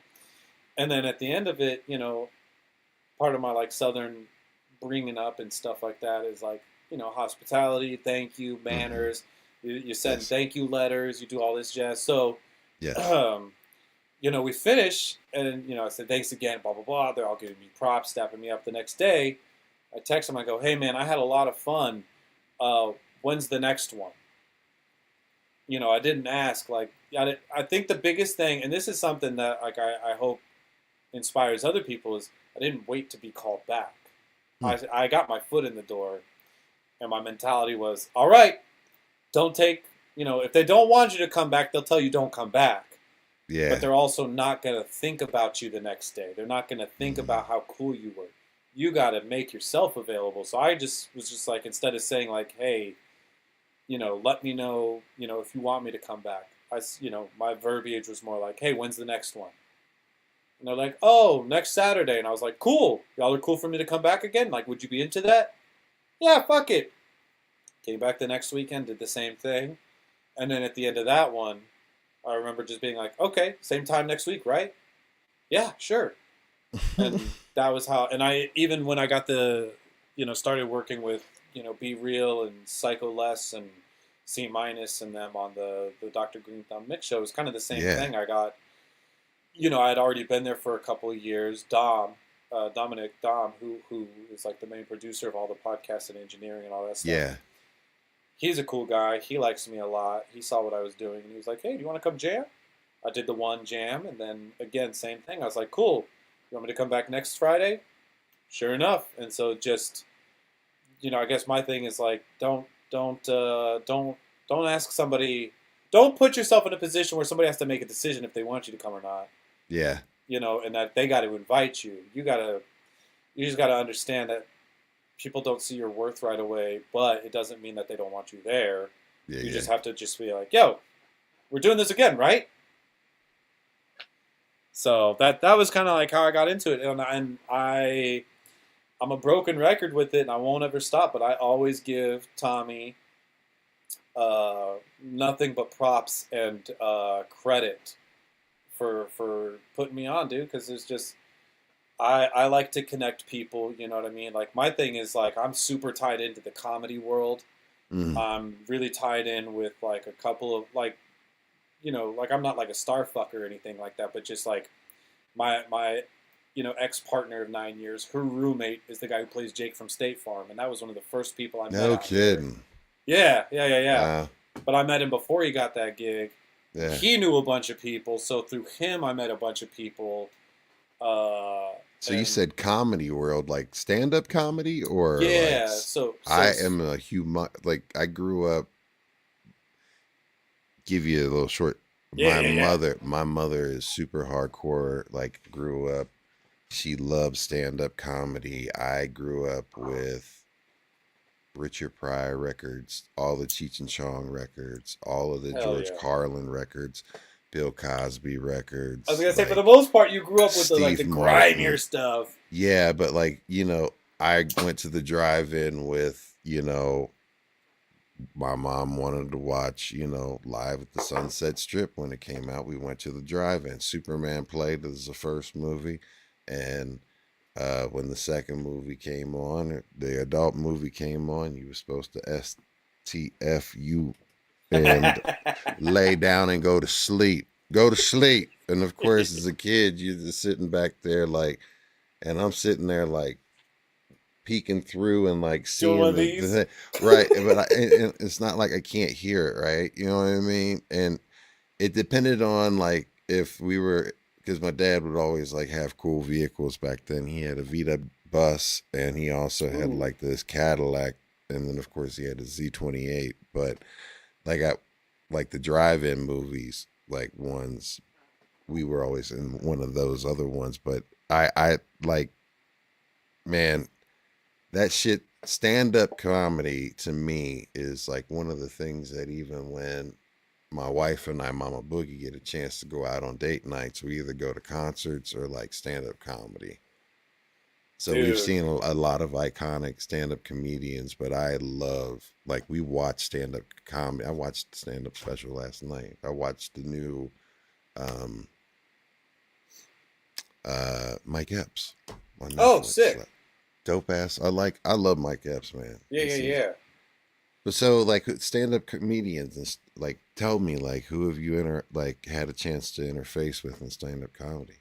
So my latest interaction, I did this it wasn't a Grammy official party, but it was for this guy Kai, or my now friend Kai, and he does album art and touring posters art, and for Grammy winners was the theme. So he had his album art he had done for Dolly Parton.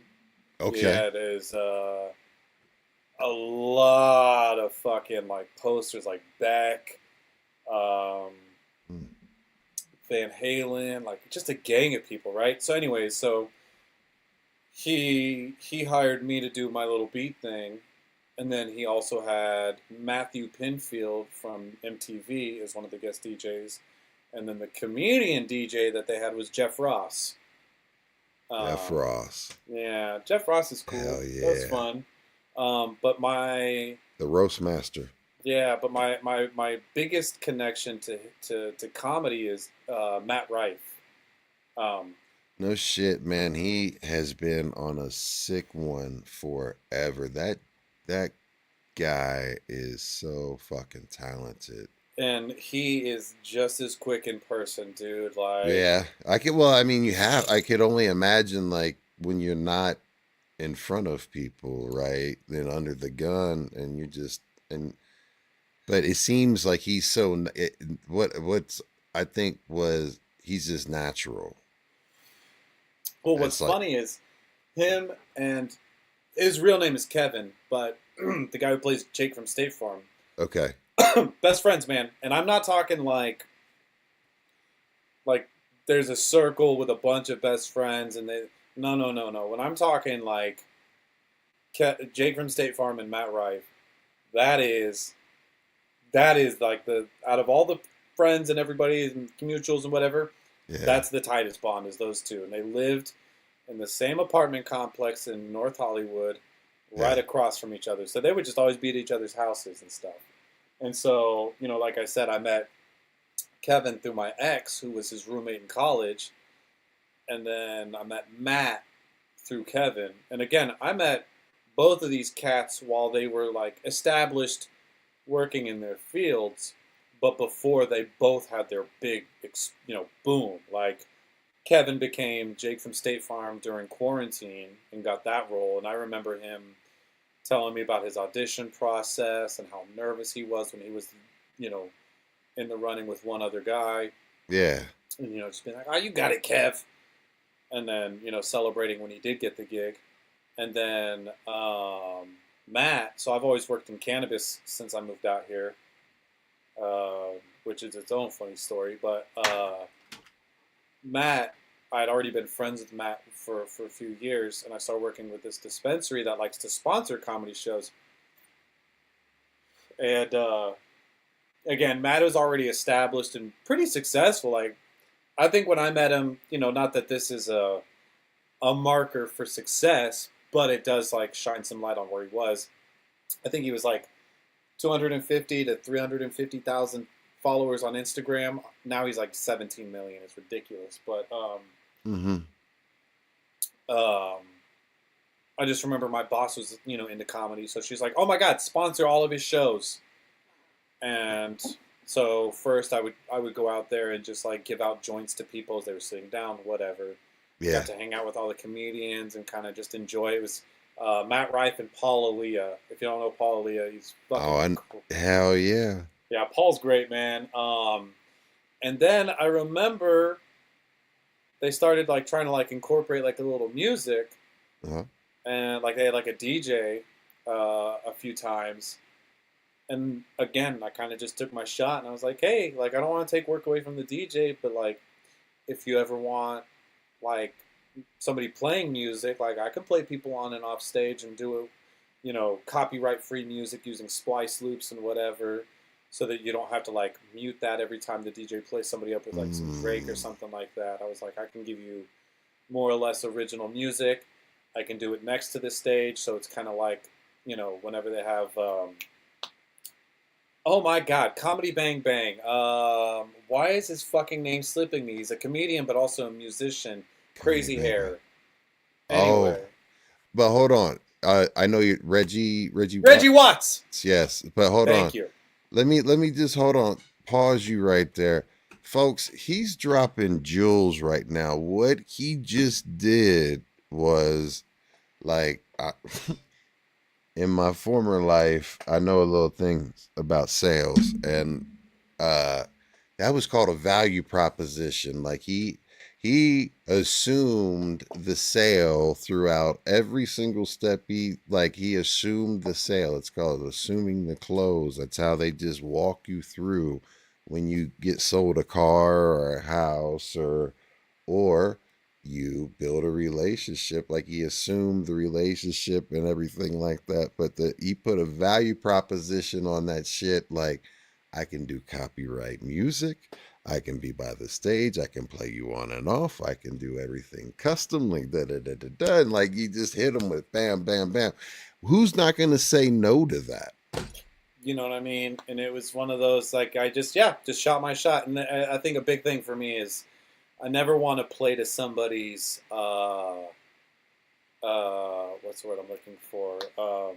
Charity. You know what I mean? I don't want to play to somebody just being like, well, Rocky's the homie. Like, let's throw him a bone and see what happens. Like, I always, anytime I approach something, I want somebody to have like a perceived value going into it. And like, you know what I mean? Yeah. So thanks for shining light on that. Thank you.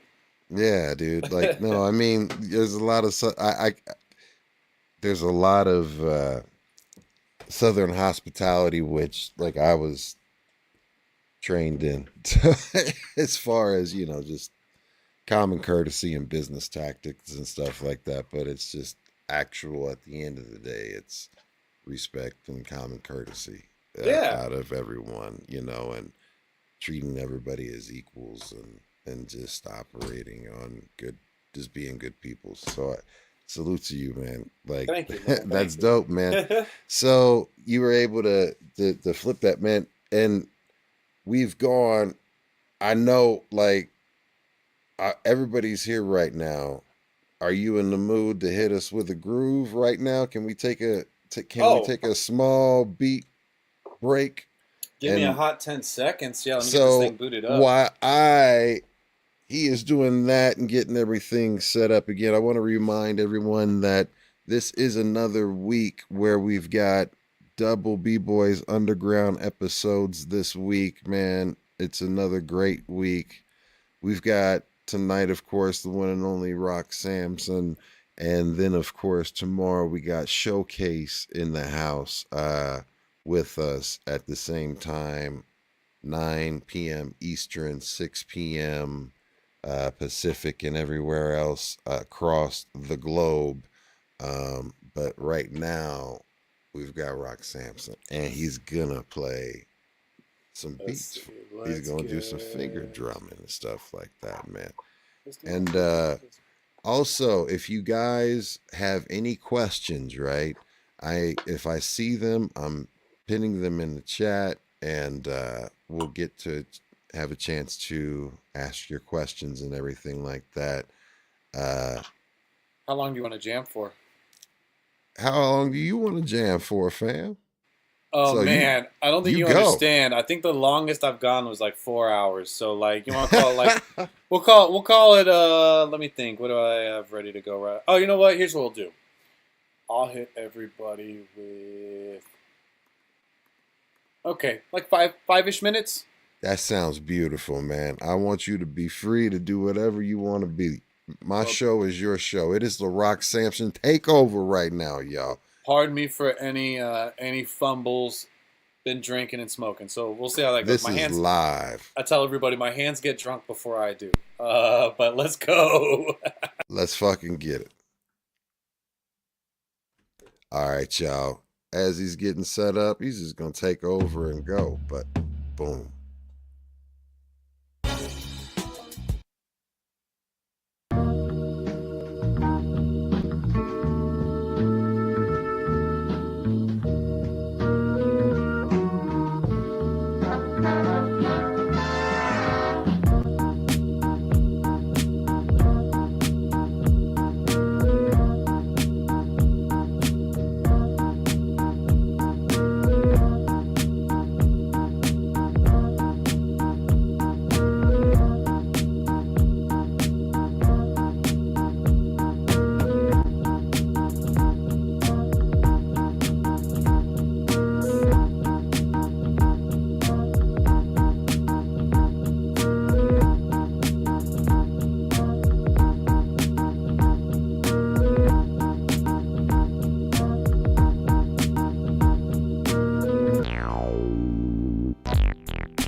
world can't touch Samson.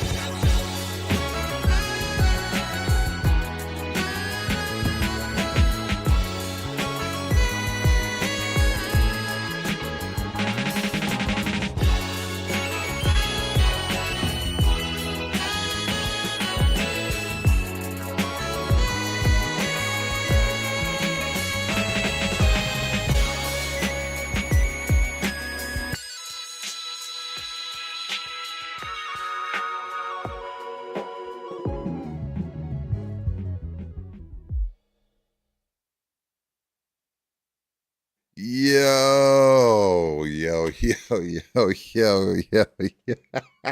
Hey, y'all, he just blessed y'all, man. He just blessed us with another one, y'all. Rock motherfucking Samson, man, that's sick, dude. Like the Pink Panther flip into that, like, listen, man. Oh, that last one? Man. Yeah. What is that guy's name? It's called the Planets theme. You know, I'm trying to think of, oh my God. It's one of those, like, I don't like when people gatekeep samples. You know what I'm Yeah, saying? I Let's feel see. you. Planets. That's respectable to you too. Like that's interesting because a lot of folks do. A lot of folks do. I mean, I've But been burned before, but that was kind of where I learned to get over it.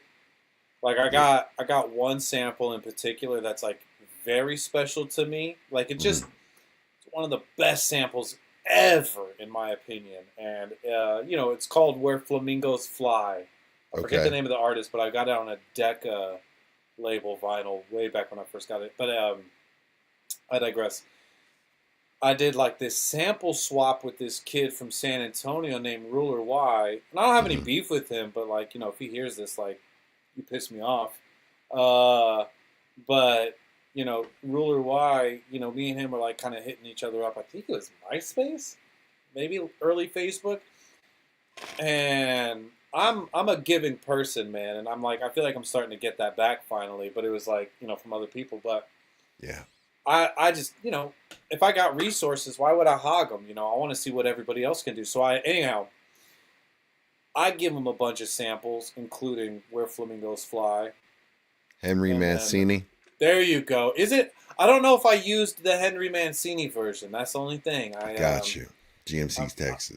I'm sure I can find it on here. But in any case, Yeah. I gave this guy that sample, and then he turned around and no, I got you, Madways. Don't think I haven't been thinking about you. Let's go. But I gave him like 5 or 6 samples, and I didn't hold back. I was like, "Yo, here's the good ones. Here's the good ones. Here's the good ones." And I was like, "Yo, so what are you gonna send me?" And he goes, "Nah, I don't want to do that." What? And then fast forward, he put out an album with this group, you know, in Austin, Uh-huh. and I forget what they call themselves, but I was friends with every single one of the rappers. And I heard this fucking song, and then but the thing was, is I'd put out that same sample on my first album months before, and then he put it out. And it was one of those things like, I'm at a point in my life now, there's so much music, like, I don't know, Yeah. it doesn't matter anymore. But at the time, before there was like, you know, a lot of accessibility to things, you Mhm. kind of guarded your samples when you found them. Because like I was finding all mine True. on vinyl, you know? Yeah, And you had to dig. Yeah, I know all about digging. Absolutely. Yeah. And so this asshole took that shit, wouldn't share, and then turned around and made a fire ass beat Hmm. for this group of my homies. It just like I was like I was a little burned by that for a while, but then I got to a point, and I think also the thing that helps me is like, again, like I appreciate all the love. I'm never gonna try to toot my own horn that hard, but I Yeah. know that if I share samples with people, or Mhm. if I hear something that I like and I want to play with it, even though like I listen to Trappin' in Japan all the time, Yeah. one of my favorite mixes to listen to, and I'll hear a sample on there and I'm like, ooh, like I just want to play with that. I don't care if I put it out on Spotify or SoundCloud or wherever. Like I'm not trying to like take this because I think it's going to elevate my status and like Mhm. give me a fucking banger that people are going to love. Of course people are going to love it. It's an amazing sample, but that's not me. I take it because now I have the MPC where I do feel like I stand out as an individual. So if I do take a sample from like trapping in Japan that somebody like really made fire, I can take that one sample and fuck it up on here, do my own thing. Yeah. And I don't feel quite like I'm like just biting for the sake of biting, you know what I mean? Yeah, exactly. But but at the same time, I think, feel however you want about Kanye. I remember when he made Harder, Better, Faster, Stronger. I remember when he made that. This was at a time where sampling like well-known current music was kind of a faux pas. You don't do that. You dig for obscure samples, and that's how you make a beat. You make a beat out of something that nobody's ever heard before or people have forgotten. And he was sampling Daft Punk, which had released, I think, when that came out, it had been like 5 or 7 years prior. Yeah, it was within that decade. Yeah. Yeah, and I remember he was getting kind of shat on for that, and he was like, "Fuck if I'm going to let anybody, obstruct my creativity." And he went for it, and he went big on that one too. Yeah. And so I've got mixed feelings about Ye, but at the end of the day, he's problematic. To say he's a bad girlfriend, dude. He'll fuck up horrendously, but then he'll do all the things you like, and you're like, God damn it. It's the art, you know what I mean? And it's the part where, he's said and done things and aligned, and I can't, there's no way that I can support or align myself with some of the things that he's no way. And it's kept me from actually feeling comfortable from actually playing it when I DJ. Like, you know what I mean? I think there's R. Kelly to do it though. You know what? Okay, so yeah, the R. Kelly one, man, like pulling Ignition remix out of the fucking rotation was rough. That was one that was just like, if you're in the club and you're DJing right at midnight at the heat of the night, and grind, man, come on, fucking bro, you have the room chanting that song. So like, yeah, the old school mix. Dropping Ignition out of the mix sucks. The way I feel about Ye is, I guess with like if you really want to split hairs and try to like validate it. Yes, sir. Because like I bump old Ye all the time. You know what I'm saying? Like, Kanye wasn't running his mouth off doing stupid shit when Late Registration, Graduation, and all those and when he was on the Rock and producing all of that stuff, he was still he didn't just become crazy, but he was a lot more tame and well composed. R. Kelly was raping and sleeping with fucking underage girls while all the songs we like were being made. So that concert footage of Would You Like to Go to America was wild, man. That's wild, man. Straight up just singing to women about, would you like to go to America? Do you have a passport? Do you have a passport? Do you have your shots? Like, yo, oh my God. I wish I could sing like that. I wouldn't abuse it in the same way, but I would 100% do some goofball shit. That to me it's funny because it was R. Kelly singing, so you're like, oh man, fucking win. But then he's asking the most cornball creeper questions. It's like hey, we got scumbag in the house. Salute the scumbag. Let's go. Salute. But yeah, man. So that I don't know. The way I justify it is I'm just like, dude, like it's difficult, man. It's super difficult. Well, what was funny is I was with a Jewish girl for 9 years. So when that happened, I mean, I've got Nike Kanye West shoes. You got the original Yeezys. Yeah. I have the Yeezy 2 Solar Reds and Pure Platinums, which, fun story, were those are sick. A gift from Kevin, the Jake from State Farm guy. Oh, wow. I didn't even pay for them. He was just like, I recognized what they were. He wanted them to go to a good home and just gave them to me. I bought him like 10 pairs of shoes outside of that, but yeah, it still doesn't make up for what those are worth. Yeah, those are sick ass shoes. Like the design, because he incorporated some of the most iconic profiles and put them together. Yeah, those Kanye are, bums me out, man. But yeah. at the end of the day, I don't feel problematic bumping his early stuff. And my thing also is like if I'm gonna be mad at somebody, if I'm gonna be frustrated, like know your enemy kind of thing. Hmm. And so I did listen to Bully, and it just bummed me out even more because like I don't think the Hitler song was on there, so it didn't. I think that was just a single, thankfully. But I remember bumping Bully, and I was like, "Fuck!" This whole album was like fan service. There's so many like there's like a couple of like shitty songs on there, I haven't but listened to it, like, because eh, I didn't listen to it. I heard the one the song, and I was like, all right. right, rightfully so.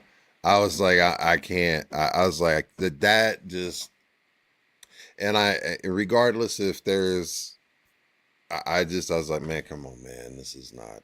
I just can't. I just can't. You know what I No, mean? And that's just me personally. no, But stand your ground, stand your ground. yeah, My thing was is the Hail Hitler song had come out, and I yeah, remember that was stupid.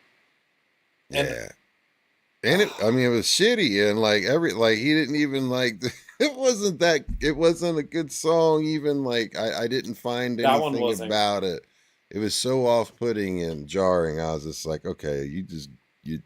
I just I've had some folks like Abstract Mind State, right? So they Old School Ice Cree and EP the Hellcat.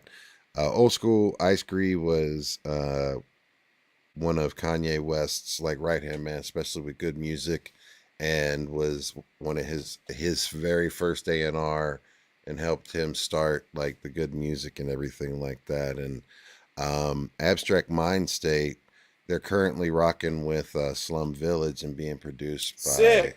yeah RL3, and they went on tour, and they're really close together, but those guys have the only album that was produced by Abstract Mind State's album that came out is the only album that is 100% produced solely by Kanye West. He would not allow any other producers to produce their album. Not even Kanye's own albums are 100% produced Right. by Kanye. So they have that credit, and it was basically recorded while he was in the ranch in Wyoming. They call it the Wyoming Okay. sessions Okay. and So they everything got like mental that. breakdown Kanye, but he did it. I'm sure. Yeah, Yeah. yeah. They were at that towards that, like they were before and Saul, and Yeah. so but salute to Abstract Mind State, super dope individuals, and shout out to Old School Ice Cree and EP because they're sick or dope with it, and they tag what I love, and I got to give him credit for is kind of what you do, and like Cypress does. Think of Nas and everybody that's coming out these days that have been putting down so many crazy, even Yodis. Salute Fuck to the yeah, man! fucking Shout out to Yodis. Yodis. Listen, man, I am doing everything I can to try to get them that we're trying to make that manifest happen. Like, just take a look at that message I sent you. So, Oh, but I'll give him a nudge. I'll holler at them. I oh can't shoot, promise anything, but oh yeah, no, no, hey, look, no, just there's nothing but respect for that's the Yodis family. over here. They're sick with it. But what Well, he termed the coin adult contemporary hip hop. So what that is, and what I like to support is that hip hop has been over for 50 years. Over 50 years we've had hip hop, and there's so many different genres of hip hop, just like there's so many different genres of any type of music, not just rock, but like subgenres of jazz, and like we were talking about punk and metal and all of these other things, right? So why not would there not be different categories of hip hop? So you don't have Little Yachty going up against Cypress Hill, or right. whatever, because they're not the same demographic, they're not the same reach, they're not the same anything in regards to any of that stuff. Like, you shouldn't have Nas going up against, like somebody that's current, that's popping, or whatever, right? It's just, there's just different lanes. So they're carving that way, and he's been putting that instilled into different award shows and trying to get it to be completely recognized as a genre. And I think that's cool as hell. yeah, so salute to them, and they've been on here a bunch. But that kind of to speak to like what you do and the way that you do it, and because with finger drumming, right? Like, it's like completely a whole nother art form that has evolved organically, that I think is just absolutely amazing, right? And it's so much, there's so much talent and dexterity and thought process into chopping up the samples and then being able to compose something real time and doing this. So I have a question, because there's like finger drumming. What made you basically, I want to know what's harder live. Is it the timing? Is it the stamina? Is it the nerves? Like, for you personally, like, because I know you mentioned like fingers get drunk and sometimes that stuff happens, but like, what would you say, like, especially what you're doing live and you're performing, what would you say the most difficult portion of it is? 100% nerves. Nerves? Yeah, because like for me, like I've noticed, but I goofed a couple of times while I was doing my thing just a minute ago. But the thing that I don't have a problem with is a really quick ability to kind of like recognize I fucked up, panic internally, and then go move on. If you can do that in a split second, you can have all those things happen, because it's I know what all the buttons are. So if I hit the wrong thing, I do this. I know how to correct it really quick. I know a couple of different off-the-cuff things to throw down to, make it look intentional, or at least pick it back up smoothly, so it's not just like, oh, let me stop the whole thing. Sorry, guys, I fucked up. Let me start from the top. Yeah, you don't draw attention to it. You just flow. Right. And so, I've had some fuck-ups where I just had to go on to the next song because I fucked up that bad. But few and far between. But for me, it's more the nerves, because stamina's a thing, but, I personally enjoy doing this so much, and this specific instrument is so mobile friendly. Like, I'm not kidding when I say I play every single day. I play for at least an hour and a half to 2 hours a day, and it's not this trained discipline. Like, I'm like, I have to be like 10,000 hours. I got to be a fucking shogun of beat making. I'm like, no, for me, it's like, play some video games, I watch some cartoons, whatever. Like, I live my life. Yeah. But at the end of the day, it's like skateboarding all over again. You know what I mean? I wasn't out there practicing kickflips because I wanted to be the best at kickflipping. I liked the freedom of expression, like, fuck, man, if somebody had put me on interpretive dancing when I was 14 and it stuck with me, I'd be one of the best at interpretive dancing, you know what I'm saying? Like, something about expressing yourself. And so for me, I'll literally, I play most of the time just in bed, not even at this like desk setup, my little studio. Like, I'll be in bed, cartoons on, and I'll just get an itch. I'll be like, man, like I said, like, I watch a lot of Rick and Morty. So like that episode came on one time, Angela played, and I was like, fuck, that song goes so hard. You know what? I'm going to pull the thing out and play real quick. And, like, God, where was I going with that? You were talking about basically the timing and the stamina, because you play every single day, and you guys can check out. Make sure you do click all the links that are in the description to follow, uh, because you in January you did a beat every single day. You know what I mean? I was checking it out, I was like, this is crazy. And to even see that they're even more so behind the scenes, like as dedicated as you are. So of course you're gonna be. I mean, that thing's like an extension of you at this point. So you don't have to think about, okay, what button am I pressing right now? And this button does this. It's just you are. It's like playing video games to you in the sense where you don't have to think about like press X, B, C, or Exactly. whatever. You're just doing it and paying attention to it, and you're in a flow state, right? And you Yeah. can tell that you're in a flow state. And what's really cool is I want to know, how do you go about to like chopping up and making your like actual like your chops, and how do you put everything and put everything together into your kits? Like, how do you build your kits? Like, if you would, take everybody from like blank canvas to where you're able to perform it. So I have a really strict formula that I follow. Okay.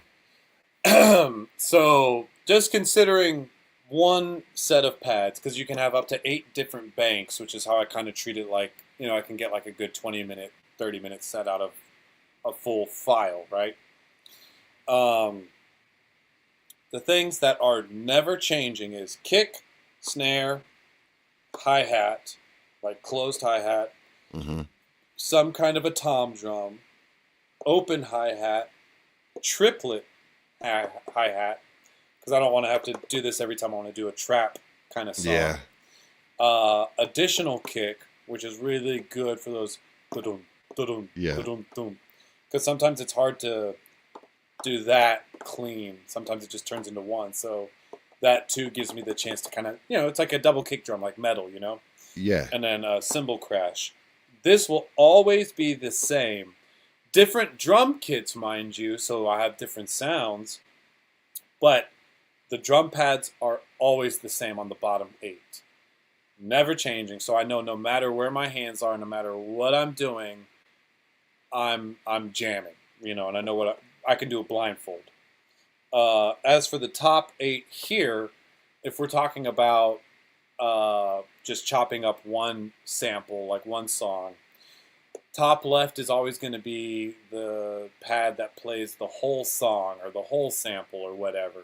Okay. That away, like if I'm playing, because like I treat this like DJing, man. Yeah. So if I'm doing a party, I know I can hit this, and I can run like, Can't Touch This. That's one that I like to chop up. That's like more of like a party sense, song. Okay. So I can run Can't Touch This right here. I can let the song play for like a minute and a half, 2 minutes, let people have a good time, hear the original song. And then the other ones here are dedicated to my chops. This one is something that's going to be on a kick because it lines up with the kick. So I can always hit both of these at the same time, no problem. This one can either be something that lands on a kick or a snare since it lines up with the snare. These guys right here are always going to be the ones that I'm hitting the most. Like if you could really see the wear and tear on these pads, this is the most bare pad on the thing if I'm not mistaken, because one of the things that I do with the hi-hat, just demonstrating upside down here, I'll have the hi-hat going double time, but then I'll trigger the sample every other hit, just so it's not some annoying like da da da da da da da da da da da. It's like da da da da da da da, but you're getting the double time hi-hat while getting some fast-paced chop here. Yeah. And then the ones on the end are usually reserved for something to close it out with and transition to the next song. So usually like a quote sample or some dialogue, or like the end of the song with some like crescendo crash or some gentle fade out. Got you. And it's the same damn near, with slight modulations here and there. it's the same every single beat I do, every single bank, program, whatever. That way, let's say something happens and I get blackout drunk, which has not happened on an NPC set, but has happened DJing. I have myself set up that the muscle can remember what to do. Yeah. And so even if I'm not upstairs, autopilot takes over, and you know where the keys, you know where everything, you have your logic, you have your system, the way that you work, and that is the way that the structure, it doesn't deviate. So like you said, if anything happens, you can always fall back on beat because automatically, okay, well, I've got wherever I'm at in the structure, I can find what to hit that's gonna fill. The body's not gonna forget, man. Yeah, that's dope, man. No, thank you so much for sharing that information with us, because I know a lot of folks that are watching that, are wanting to get into this. If you were to recommend an easily accessible, take us through your rig and your setup, if you wouldn't mind, for folks that are wanting to get into this, what would you recommend? If you want to get into it and you don't want to invest a lot of money, I mean, the unfortunate thing is that no matter what, you are looking at a few $100s on average if you're going to get started with something like this. Like a beat pad. Because the thing is if you like the idea of banging out your own drums with your fingers, but that's not the main thing that you want, get a little Akai keyboard, 8 pads on top. The MPKs. Yeah, like a little 2-octave keyboard on the bass. Bam! You can do all the kick snares. You can do all that to your heart's content. And it's like I was even saying, even from just learning to do the drumming aspect, I only require 8 pads. So you don't need to go crazy, right? Yeah. Now, if you are looking to get into it and the finger drumming is a big selling point for you, I recommend, let me see, can I dig it out? Get over here. Come on, turd. I keep all my toys. Oh, that's the one I really learned on. No. Here's an old school one for you right here. Oh shit! See, I never got to play on the those. Old school Studio Black right here. Damn, dude. This was a gift to me from one of my dear friends. When I was first diagnosed with cancer and was going through all the stuff, and he was like, "Here you go, bro," and kept my mind, and I was doing this stuff. So, but yeah, man, this right here, I'll never get rid of. I should send it to you so you can sign it, and then you guys send it. I would be flattered. I'd be honored. I'd be honored, man. I was gonna say, so I'll never get rid of this. I never used it to its full. Oh shit, that's potential. The machine, right? Yeah, this is the machine. Was it the micro, not the mini? Yeah. They call it the mini. It's broken. My cat broke the screen, knocking it off something, whatever. But even with the broken screen, you can still use the computer. Funny enough, my mom got this for me, and I love my mom, dude. She's been immensely supportive of this since I first, her and my dad, my late father, both of them were super supportive in their own ways, and they always tried to get me things to continue to expand on it. And I do feel a level of guilt because she got me this well over a decade before I picked up the MPC. And I had this thing, I swear I got this, it had to have been 2008, 2009, dude. Probably 2009, maybe 2010, right? Yeah. My mom gets me this thing, and I'll just hit a button, and I'm like, noise. But it wasn't conducive to doing music on Logic, which is what I've been producing in for this entire time. So I just kind of like tossed it to the side. I'm glad I've kept it for sentimental value, but if anybody wants to get started, Mm-hmm. Machine Micro, awesome. I think it's $250. Okay. Learning how to do this with the ease of the computer and being able to use your mouse to like click and drop and Mm-hmm. trim your samples, because you can literally do all the programming on the computer like a normal DAW. Excuse me. And then you can come on here and learn the physical technique. Got it. So I recommend something like that if you want to get started and just kind of kick the tires and see if it's something you're into. There you go. However, when it is time to take it seriously, I would expand. The expansions that I would consider would either be the bigger joint, which this is the one that I learned to finger drum on during quarantine. That's the big machine. That's the big boy. Yeah, this is the MK2. I don't know where they're at now, but I know there was an MK3 when I got this one. But this is the one that I learned on. And this was a gift from a friend. I traded him some weed.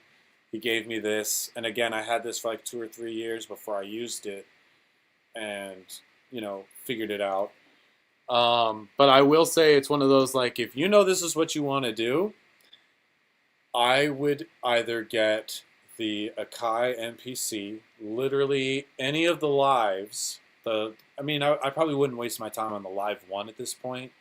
But between the live, you can still get the live 2 and do great. I didn't need the 3. I got it so I could hang that one up. Gotcha. And I have a plug and I got half off, so I couldn't pass that up. That is nice.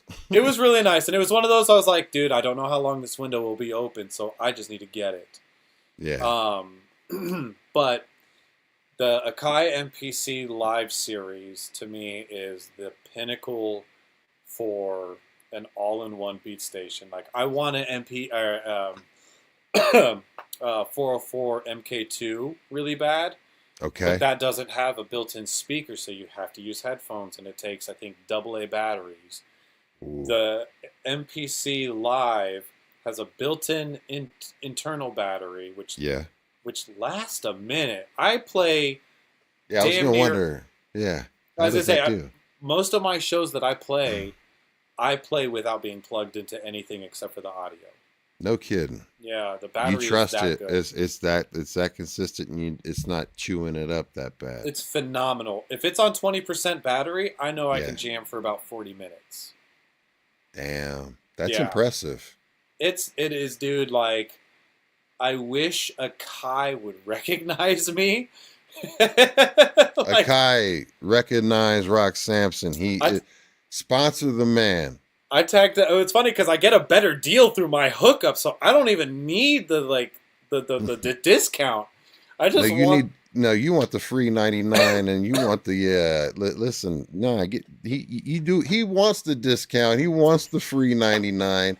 He's been plugging your stuff. He's been learning. He's been showing and proving. Listen, give the man a damn endorsement. You can send him machines for free.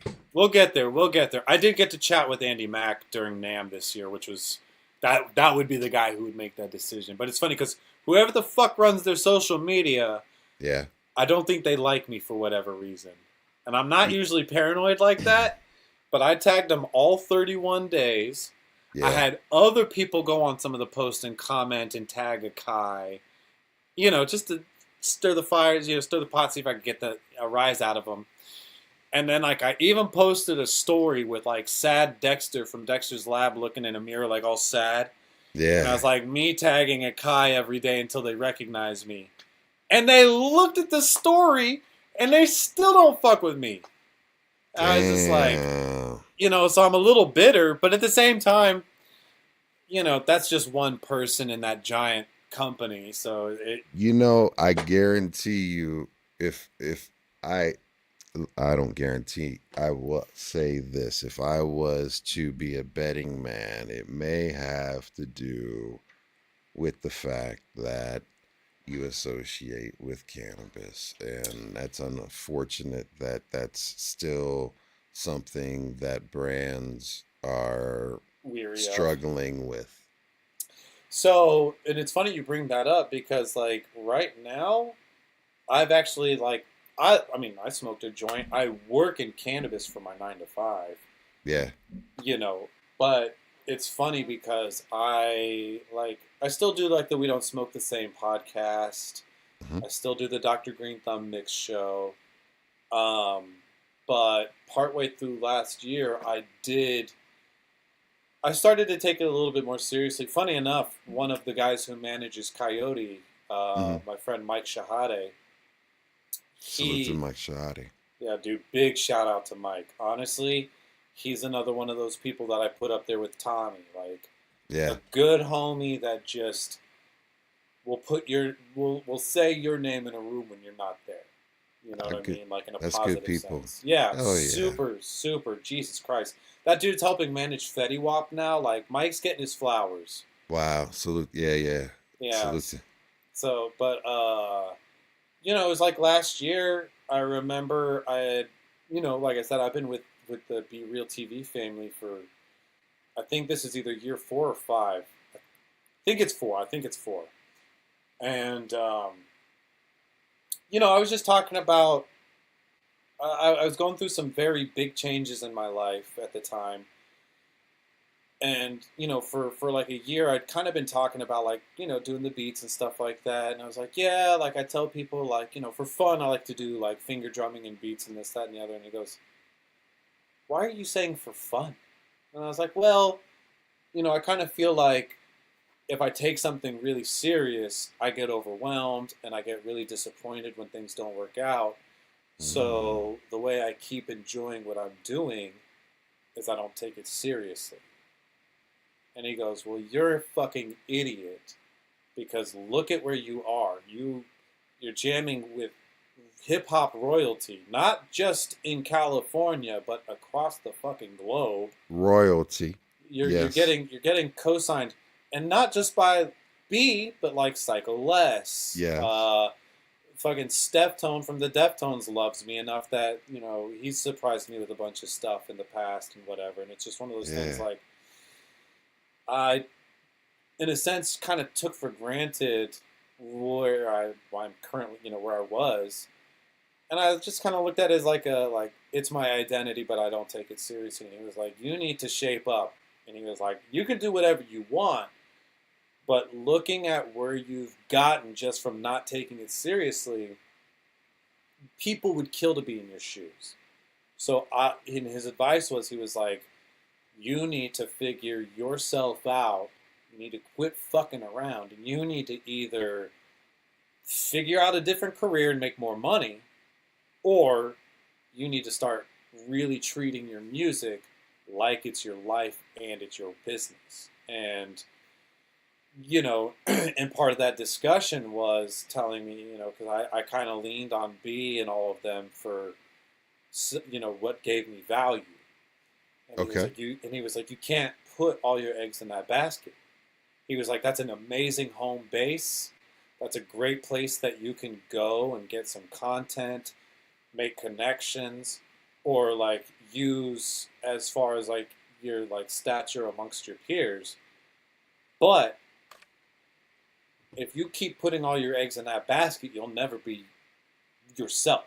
Yes. You're always just going to be whatever they got going on. So if they quit doing all the streaming, when B goes on tour and they're not doing the podcast, you're not doing the mix. So without him, you're nothing. He was like, so, that doesn't have to be the case. You need to figure yourself out. And part of that for me was like, okay, I want money, I want endorsement deals, I want A, B, and C. And so I did start kind of putting some distance between me and Be Real TV in general.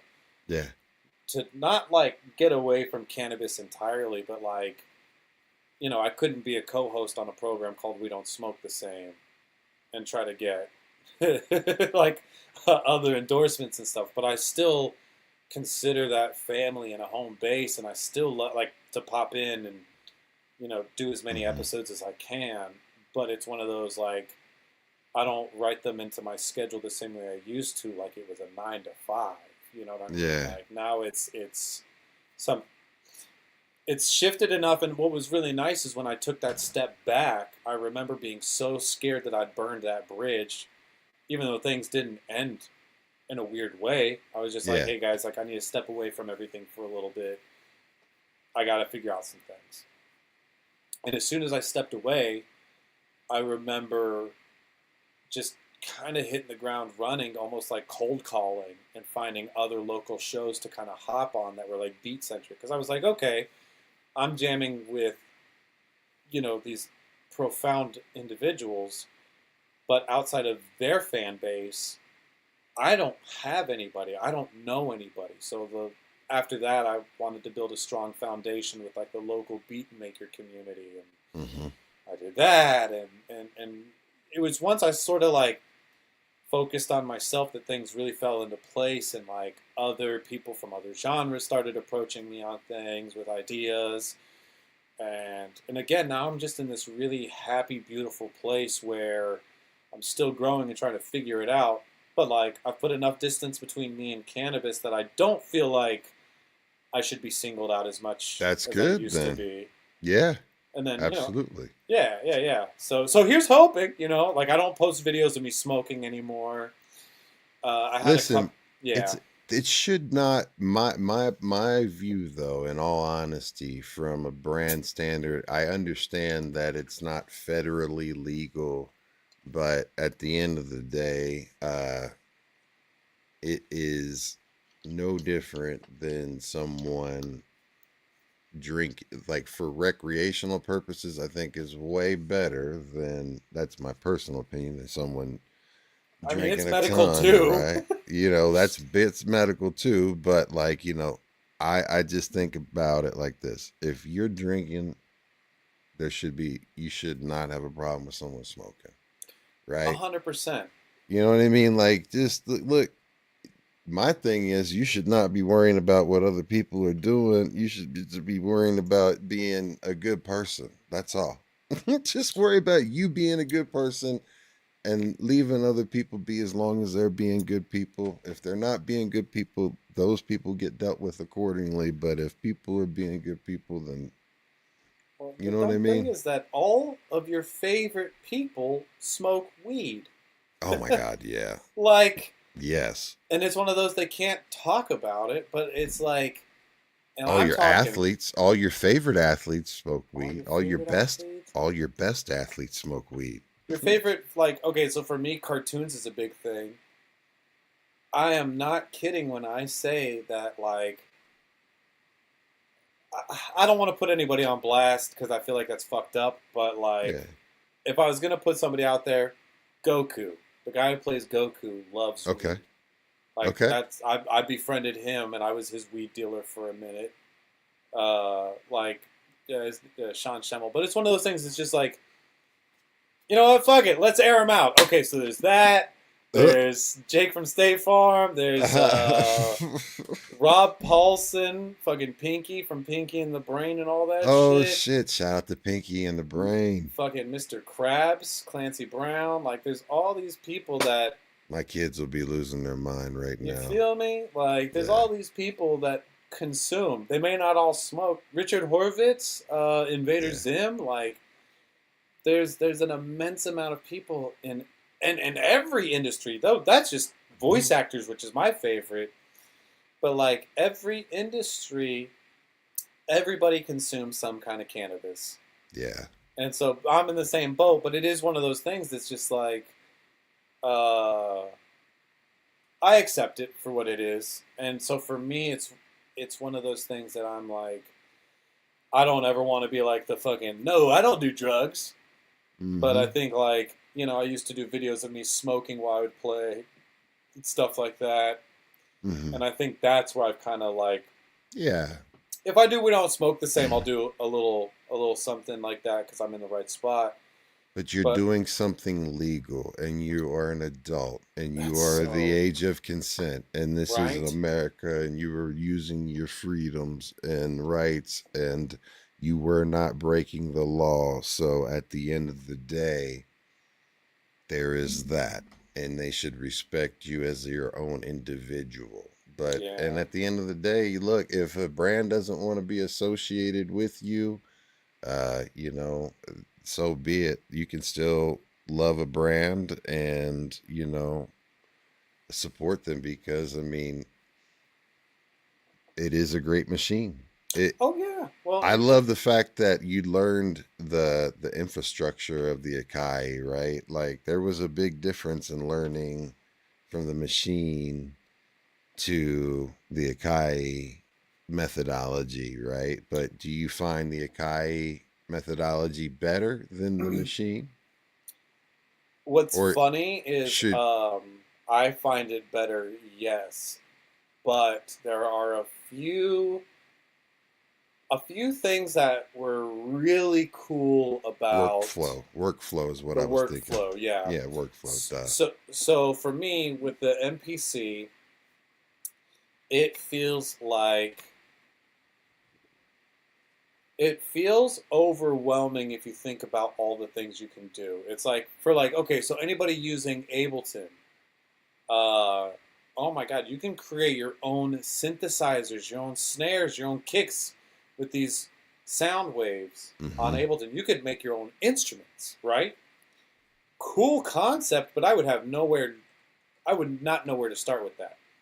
Um, I kind of feel like if you really open up the MPC, it's that same level of holy shit, you can really just like, if you have that technical engineer brain, you can get to the bottom of this thing and build programs and effects and all this other crazy bullshit.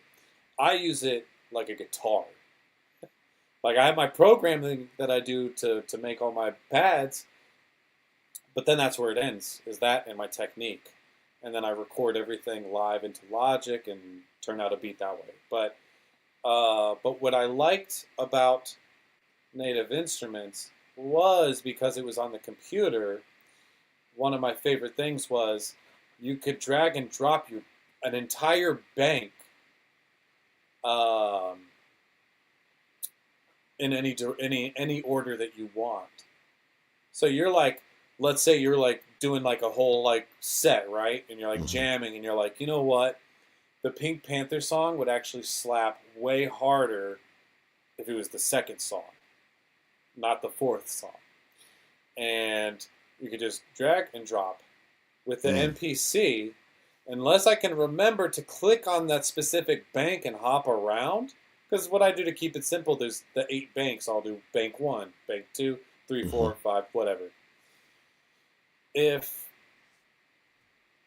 I want to switch up the order for a show, I either have to remember the order of banks to jump, 1 to 4 to 2 to 3, or I completely erase everything in bank 2, recreate bank 4 in bank 2, and then do whatever with bank 4 and recreate whatever in that one. But you literally have to go in, re-import the sample, redo the chopping points. Luckily they have like numbers, so I'll write the number down, plug the number in. It saves me a lot of time. Yeah, But at the that's end of the still a day, lot. I'm manually recreating everything.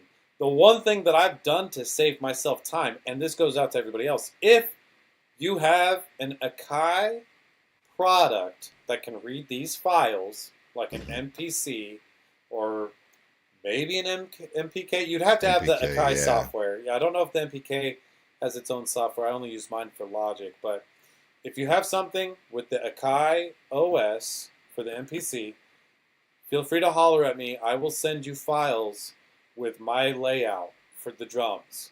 Oh wow, So, because what I used to have to do is every time I would create a new there you go. file, Yeah. like when I wanted to make music, I would have to be like, okay, here's my kick, snare. I'd reprogram the drums every time. Hmm. And then the thing that you don't think about is the muting switches. Yeah. So I have to go in here and program like, okay, this top left pad mutes all the pads next to it to the right, the third, the fourth, those pads, and then it mutes the one directly underneath it. So if I accidentally trigger this one, I can trigger that one again, and it mutes it and cleans it up so that there's not this muddy sound. Yeah. So I had to go through and program, what is that, 8 times 8, 16 pads worth of muting switches before I even started diving into the samples.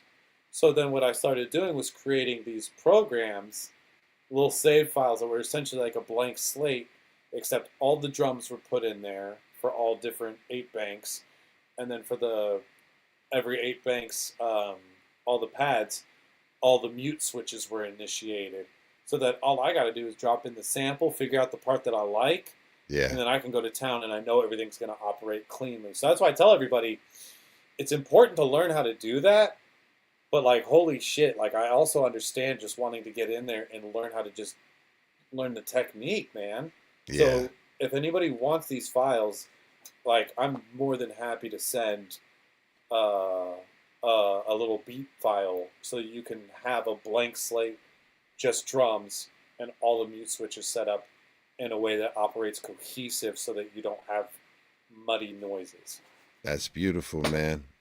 And look, man, hey, he's blessing y'all with that. So, and look, man, how are you on time? We're chilling, dude. What time is it? Beautiful. It's what, 8:35 over Yeah. here? I got like another hour. You know, if you Oh, want to run shoot. it that long, I'm chilling. That's I mean, we can dope. cut it early too. I'm just No. Listen, I have streamed for 24 hours. I No, told I'm not you this doing the that. other day. No. Hell no. We ain't doing that, fam. I ain't doing that. Listen, I almost lost my life multiple times today. I've been to the dentist today. Like, I am not going, like, we goody. Like, nah. But We're no. celebrating life today, man. We are listen, I'm celebrating it with you on B-Boys Underground. Shout out to my co-hosts, Mad Ways, G-Fresh, and Big Weeze. Much love to the family, to the crew. And they're all working and couldn't be here, man. But like the biggest thing is that I want to get an opportunity, if you don't mind, to and look at that cat, man. We love cats here. What's the cat's name? Or if you allow. Yeah. It's Duke Nukem. Duke Nukem, after one of the craziest video games of all time, like PlayStation 1 era game, man. Oh man, fucking straight up PC, dog. Yeah, no, Raunchy. I got him when he was maybe 2 or 3 months old. He was a random surprise gift, and he's a ginger cat, so he's a little terror. And Yeah. the Duke Nukem thing just popped out, and I was like, you know what? That's his fucking name, dude. What's really exciting is me and Duke actually just did a photo shoot like 2-3 days ago. Yeah.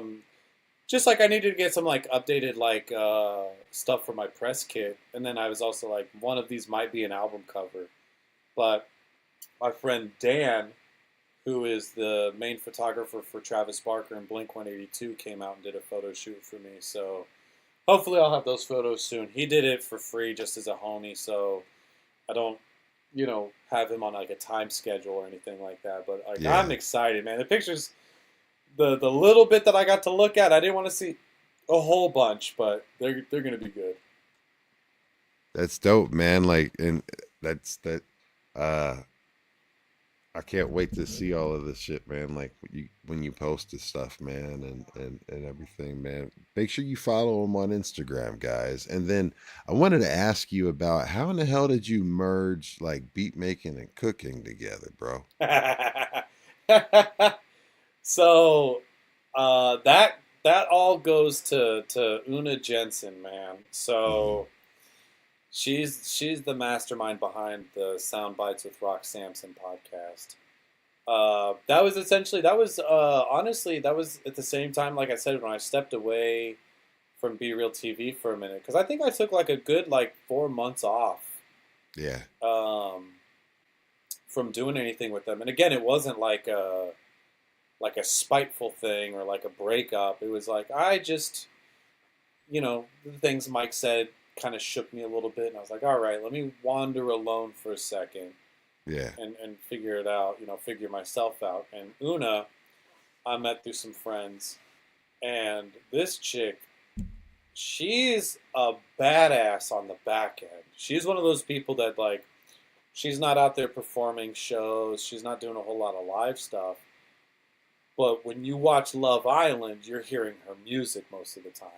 Oh, okay. She's like really big on syncing. That's like her bread and butter is studio work, recording, engineering, and uh, uh, syncing. Like she's not like she sends her music out to get synced Okay. and like makes music with the mentality of like some fun pop stuff, but like she also has this like work brain where she's like, oh yeah, I'm gonna make a song that I think would go good on like a cooking commercial or like a food like a restaurant commercial or something. Mm-hmm. And so yeah, and so she's she's got her group like Bunny Thunder, which is her and a rapping homegirl. That's dope. And I like yeah, that like name. yeah, Bunny Thunder's and it's really good stuff. But she's the one who me and her kind of like hung out. We're just talking about syncing and stuff like that, and just kind of like building a friendship. It was one of those things we were hanging out, but it was never like a let's jam, let's make Yeah. a song together. Yeah. It was just like, hey, you want to like come over and talk music? And I remember being kind of like, yeah, okay. And so we did that a couple of times, and she watched the podcast, and she's like, look, I've wanted to do a podcast for a long time, but like I don't want to be. I just want to produce a podcast where like I interview musicians and stuff like that. So, would you want to be my host? I know you have Yeah. experience, and I was like, you know what? Fuck it. I'm on my yes man shit. I'm just gonna say yes to things, even if it makes me out of my comfort zone. Comfort zone, right? Yeah. And when we were brainstorming like ideas, at the time I was really big into fitness. I currently have not been able to work out for like 4 months just from some injuries, but we're getting that all taken care of. Same team. Same team, dude. Yeah, I got my surgery consultation tomorrow, so Good luck, sir. oh man, it's a hernia. It's nothing crazy, so it'll be. Hey, still good luck, sir. Thank you. I'm trying to downplay it so I don't freak out. but in any case, I remember at the time I was really like, I had just hit 185 with like low body fat. Like I was really on my game, and a lot of that came from starting to cook my own food. And again, I was in a relationship for 9 years prior to this. It wasn't because I was lazy. I just by default, my partner at the time, she cooked a lot. So Yeah. when we broke up, wasn't really set up for the world to be able to cook. So I slowly started learning. And I'm no chef, man. I know like 2 or 3 really good dishes that I can make, and so I do meal prep, and I love cooking. What's the best dish? For me, it's my steak, man. My favorite thing to eat and That's cook. a good Texan. You know what I mean? I love cooking some steak, sweet potatoes, mixed veggies, fried plantains, and every once in a while, just like some toast. But so, anyways, I talked about it because I was really proud of how my steak was coming out. Yeah. And she was like, "Oh, well, why don't we do a cooking show?" And I was like, "Girl, you don't fucking understand. I don't know how to like actually cook." I was like, "I know like 4 dishes, and I make them well enough that I enjoy it. But are you fucking kidding me?" Right. And I remember being so in my head, and I was about to be like, "No, I'm not really interested." And I was going to shoot it down. And she was like, "Look, here's an alternative perspective. If you fuck up the food royally and it's really fucking bad, Yeah. even better. That's funnier. That's a better episode." And you know what? That is absolutely the truth in regards to the people who are there to watch you fuck up. You know what I mean? But it's also the human experience too. It's like, that Yeah. people enjoy. And that's the thing is that like it has been so fun, man. And it's like one of those things like I never hated cooking, but I don't have the patience for it most of the time. But yeah, like and again, it's one of those things like me, I consider myself an artist. So when I think about tech, like you saw me yesterday fumbling with all this tech shit, I was I was this close to fucking snapping because of how frustrated I was with all the tech stuff. I had my tech savvy fucking guy help me out over the phone and got me set up to be able to do all this. Yeah. So it's the same thing with cooking, man. And so, but, essentially the premise is it's me, and then it's this team of like actual, like, videographers, photographers, fucking sound people, marketing people, like, set designers. It's all these people that just wanted to make their own thing coming together. Yeah. And I have this really humbling sense of pride because it's like, on one hand, I feel a lot of pride because I get to be the face, and everybody believes in me being charismatic and professional enough that they keep showing up every month to do these shows. But at the same time, I also remind myself, I'm like, it's Una. It's all Una. Those are all of her people that she staffed. It's her idea. I just happen to be a nice enough guy that she liked. It could be anybody doing it, but I'm fortunate enough that she liked me and pushed my reluctant ass to do it because she sees what's possible through me, I guess. And so, but since then, it's been like, dude, oh my God, we've done 3 episodes now. The next episode we have slated, I forget his name, but it's Chino's guitarist from Sleepwell. Oh shit! So I forget his fucking name. I don't know the name, but that's dope as fuck. Yeah, but we just had like my friend Anthony Popura come on, and he's a part of this band called I Don't Know How, But They Found Me. Great pop group if you like pop music. It feels very influenced by like Electric Light Orchestra. In fact, they just did those shit like some old school ELO. Yeah. Wow. And that's why like it's funny because like this is just like one of my friends. And you know how you treat your friends' stuff. You're kind of like, oh, that's just my friend, man. I know this guy. I don't need to listen to his music. Like you don't treat it as seriously as like if you were a fan discovering new music. Discovering somebody and didn't know them and respect them other than like, strangers respect you more than the people that know you. 100% that. And it doesn't hurt my feelings because I do the same thing to everybody else. But it was funny because when I had him coming on the show, I was like, I've heard a couple of his songs in passing. I've seen him live. And they do like sold out worldwide tours and shit like that. Like they're not small. And but then I sat and I listened to his music and I was like, get the fuck out of here. Anthony's talented?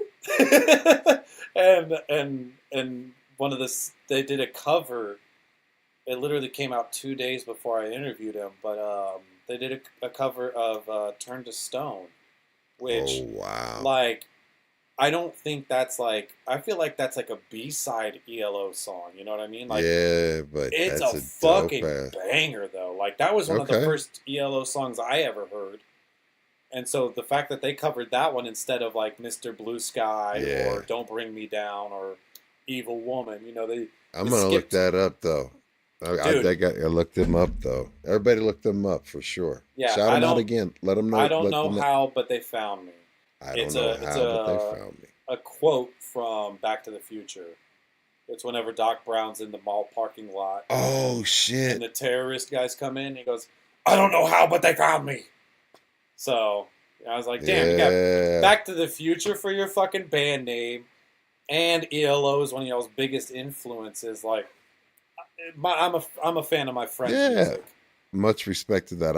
I'm a sucker for nostalgia, man. Like, when I DJ, I just embrace it. I say it's Gen X radio. Like I'm playing Gen X music. I'm playing hip hop, old school hip hop, 70s, 80s, 90s, and I'll play everything. But go to the right parties, man. They're playing the same thing as we were 10, 15 years ago, dog.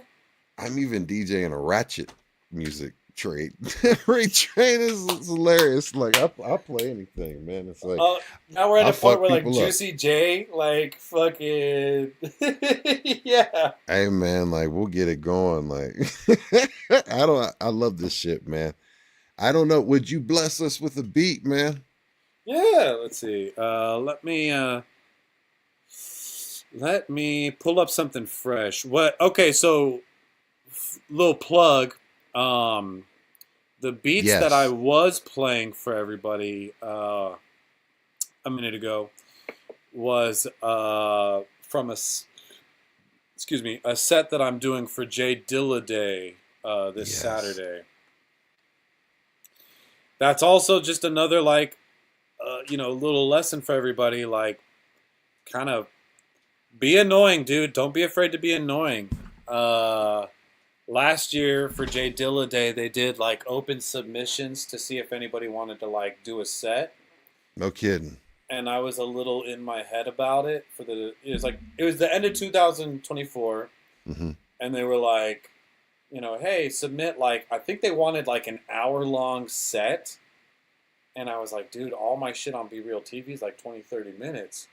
So I was like, all right, like in my head trying to put together an hour-long set that I was going to record at home. Just never did it. And so I missed the boat on it. And then I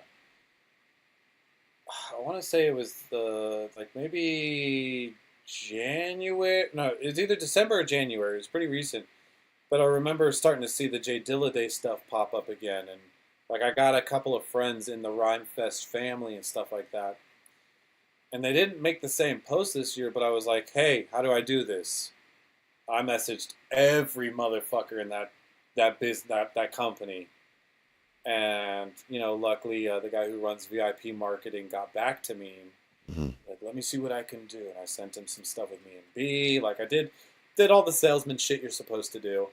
Yeah. And I just stayed diligent. And so now, I don't know who else is playing because they haven't really released an artist list or anything. But I think they had Slum Village last year and shit like that. So I know it's I don't know. It's one of those, I have a little imposter syndrome, but also, I'm going to show up and make sure I don't look like I'm afraid of being an imposter, The thing that I have a question about, in regards to anyone, because that is something that honestly people struggle with, whether they know it or not, and have gone through therapy or had any type of education in psychology and understanding what that means. But that's just, I think that's part of the human experience, because you mentioned be annoying and ask.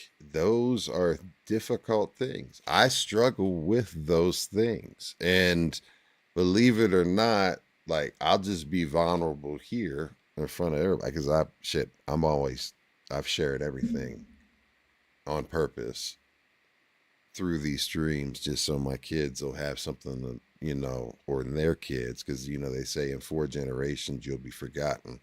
Well, damn it, maybe if I can break generational trauma and also show my kids that you fight, you don't ever give up, and also you pursue your dreams and you don't let anyone fucking stop you.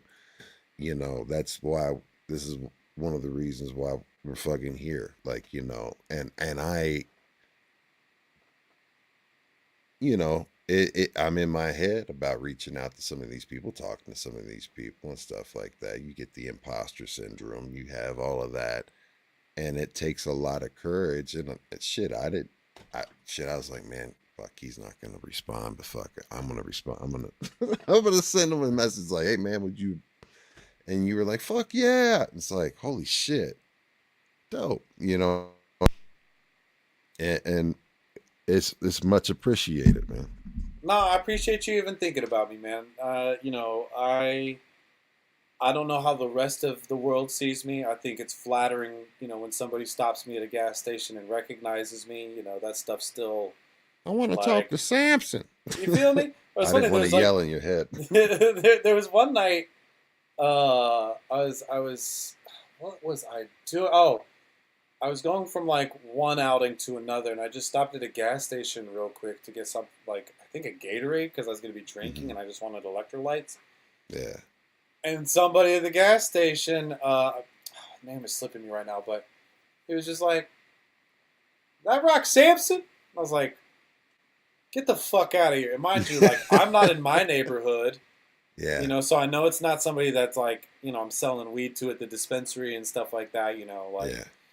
And also those people just call me Rocky. If you're calling me Rock Samson, it's because you've seen me somewhere musically, you know what I mean? Right. Entertainment-wise. Exactly. And I remember, like, you know, I took a picture. I gave him a couple of joints because I always have joints on me to give away as just like little gifts and stuff like that. And he's like a leprechaun, y'all. Chase him down. you know what I'm saying? Like, I just want people to remember it's like a magical experience when you see me, dude. Like, I'm always gonna Hell have yeah. something to give away. And, Lucky Charms.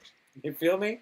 But it was just like, I remember that was the thing that just stood with me the rest of the night, dude. Like, I had a good time at the show I went to and stuff. But you better believe I got in the car. I was like, somebody recognized me. Can you believe that shit? They wanted a picture with me, dog. That's So it's crazy. one of those. It's good. It's like I think the thing I've been working on is like not being too bashful about it. You know what I mean? Like not being like oh stop it. I'm nobody. You know what I mean? I'm working out, not shooting down. You know, love when I get it out of insecurity.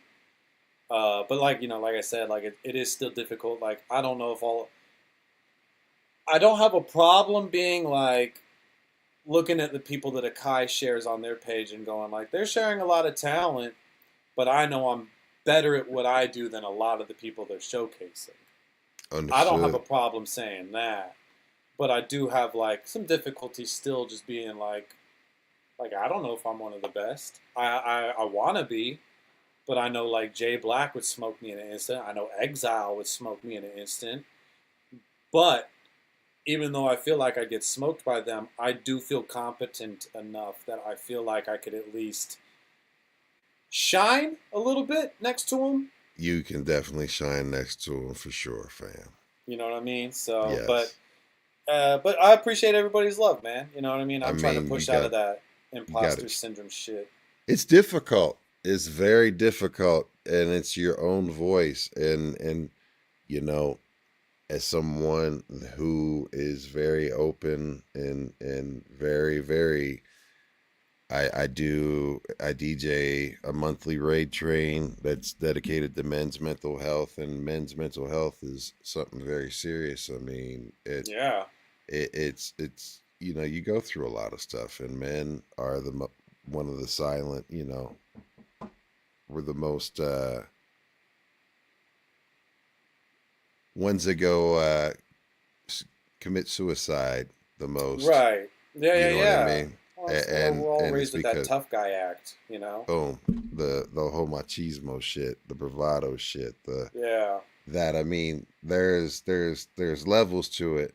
You know what I mean? Like, but it's just being real. You know, just being real is just what it is. Just being fucking. Who gives a shit at the end of the day? Well, and Be it a was good like, human. what I was going to say, man, like, to give appropriate flowers to, like, E-Zone, XG, and Ray, and Nitty, and, you know, all the... Talented cats, dude. All of them. But to, like, give them a lot of love, man, I feel like We Don't Smoke the Same was where I really found my voice, man. Because, like, I've had people constantly try to push me into that kind of speaking role, you know what I mean? That personality role. And I never wanted it, man. It was like, I think, like, the biggest music thing I ever did up until now was working for this one rapper. I don't like him, so I'm not plugging his name. But we toured with Imagine Dragons when they were first coming out, and AWOL Okay. Nation. And, like, I had to have a mic. I had to do, like, backup rapping and stuff like that in front of, like, 7,000 people and shit every night. And I remember I hated it. I did not want to be on that mic. I didn't want to say anything. So much to the point that I got a vocoder so I could sound like a fucking robot when I talked out there. Are you ready to party? You know what I mean? Like, I was like, I don't want people to know who I am. I just want to get up there, jam out. I want people to like me because I'm good at turntables and I'm good at music. But E-Zone and them, I'll never forget. It's a good studio, but it's a little compact when you start squeezing people in there to play live audience. Yeah. And there was one day, you know, I wasn't co-hosting at the time. I was just doing the beat closeout. So I'd come hang out. I'd be in the room smoking, watching them, laughing, and kind of like bantering from the sidelines. Yeah. And I remember one guy brought his entire fucking posse, so there was nowhere for me to sit. But there was an available seat at the table. And I remember I was like, all right, well, I guess I'll see you guys in 2 hours. I'll just go sit downstairs and watch the stream, and then I'll just come up when y'all are ready for me. And he goes, no, fuck that. Grab a table. Ray, let's get him mic'd up. And I remember just being like, I got to talk in front of a few hundred people on this live stream. I got to fucking... Like, I don't like my voice. What the fuck is this? Like, why do I got to do this? Yeah. But they kept, it went well enough. And then the next week they were like, all right, Rock, so you're going to sit there. You're going to be on this mic. And they did the same thing that I did to them with letting me play. They were like, all right, well, this is your spot now. Now you're a co-host. Sit down and talk. And, it came with some, like, rough lessons, some coaching, some feedback. Yeah. And I think the biggest thing was getting over the nerves. And so, but, like, I give it to this day, man. Like, I did a party that E-Zone was at for the holidays. It's how I got the Grammy party. But I remember, like, sitting there chilling, and when I was talking to the dude with the Grammy stuff, I was like, oh, yeah, this is E-Zone. Like, I owe this man so many of the opportunities I've been given because of We Don't Smoke the Same. Like, I'm one of those people, man. I'm going to be obnoxious when I'm older, man, because depending on how successful I get, I'm going to have a fucking short story to tell, because I'm going to want to credit everybody like I'm accepting some award, every time I talk about, like, But that's dope. How did you get here? Well, Tommy put me in with E-Zone.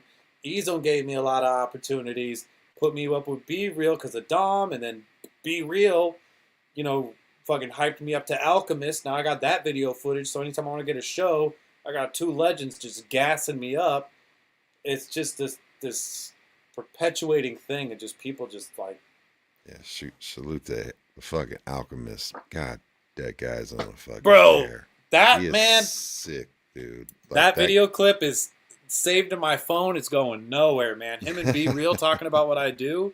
Yeah. I think that is one of the most pinch me moments I've ever had. Like, I was right outside. I couldn't hear him. I was fucking around on my phone waiting because I was going to do the mix show after the talk show. Oh, so you weren't even I got you. No, again, it was another one of those things, man. It took forever for it to start happening. But in the past few years, man, like, people have really started speaking up for me when I'm not there.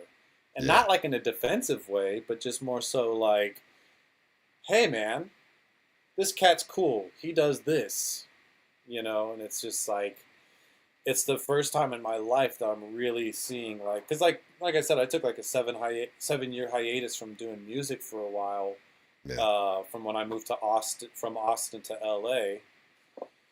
And, but again, I made all those like celebrity friends and stuff like that, and all these people in different creative fields. And so for the longest time, my mentality was, if I know a guy who can build a house and I know a guy who needs a house, why the fuck wouldn't I connect you to? Exactly.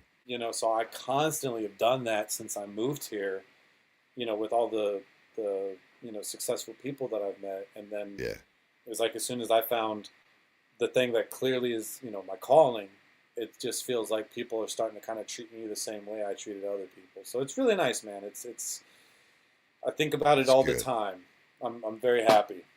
Well, it's, you it's just I think it is really boils down to, at the end of the day, the golden rule, right? Yeah. Just treat everybody the way you want to be treated, man. Absolutely, bro. That is how it is. I think one of my other favorite stories about... I was gonna say, man, I'll talk to Yodis, man, and I'll see. I'll at least put you on their radar and let them know that I did this and that I had a good time. So I sent a message to, I guess it was Mike, right? Mike Shahade? Yeah, and then he sent me, told me to send it to the West Side Company. Yep. I sent a message to West Side Company. I'm trying to get a response back to West Side Company from West Side Company. So salute the West Side Company. Yeah. Well, and the thing is, man, is like, I mean, they just recently like acquired managing Fetty Wap and stuff like that and They're stuff. so busy. No, I they're mean like all of that. So dude. salute. I get it. I respect it. I'm not.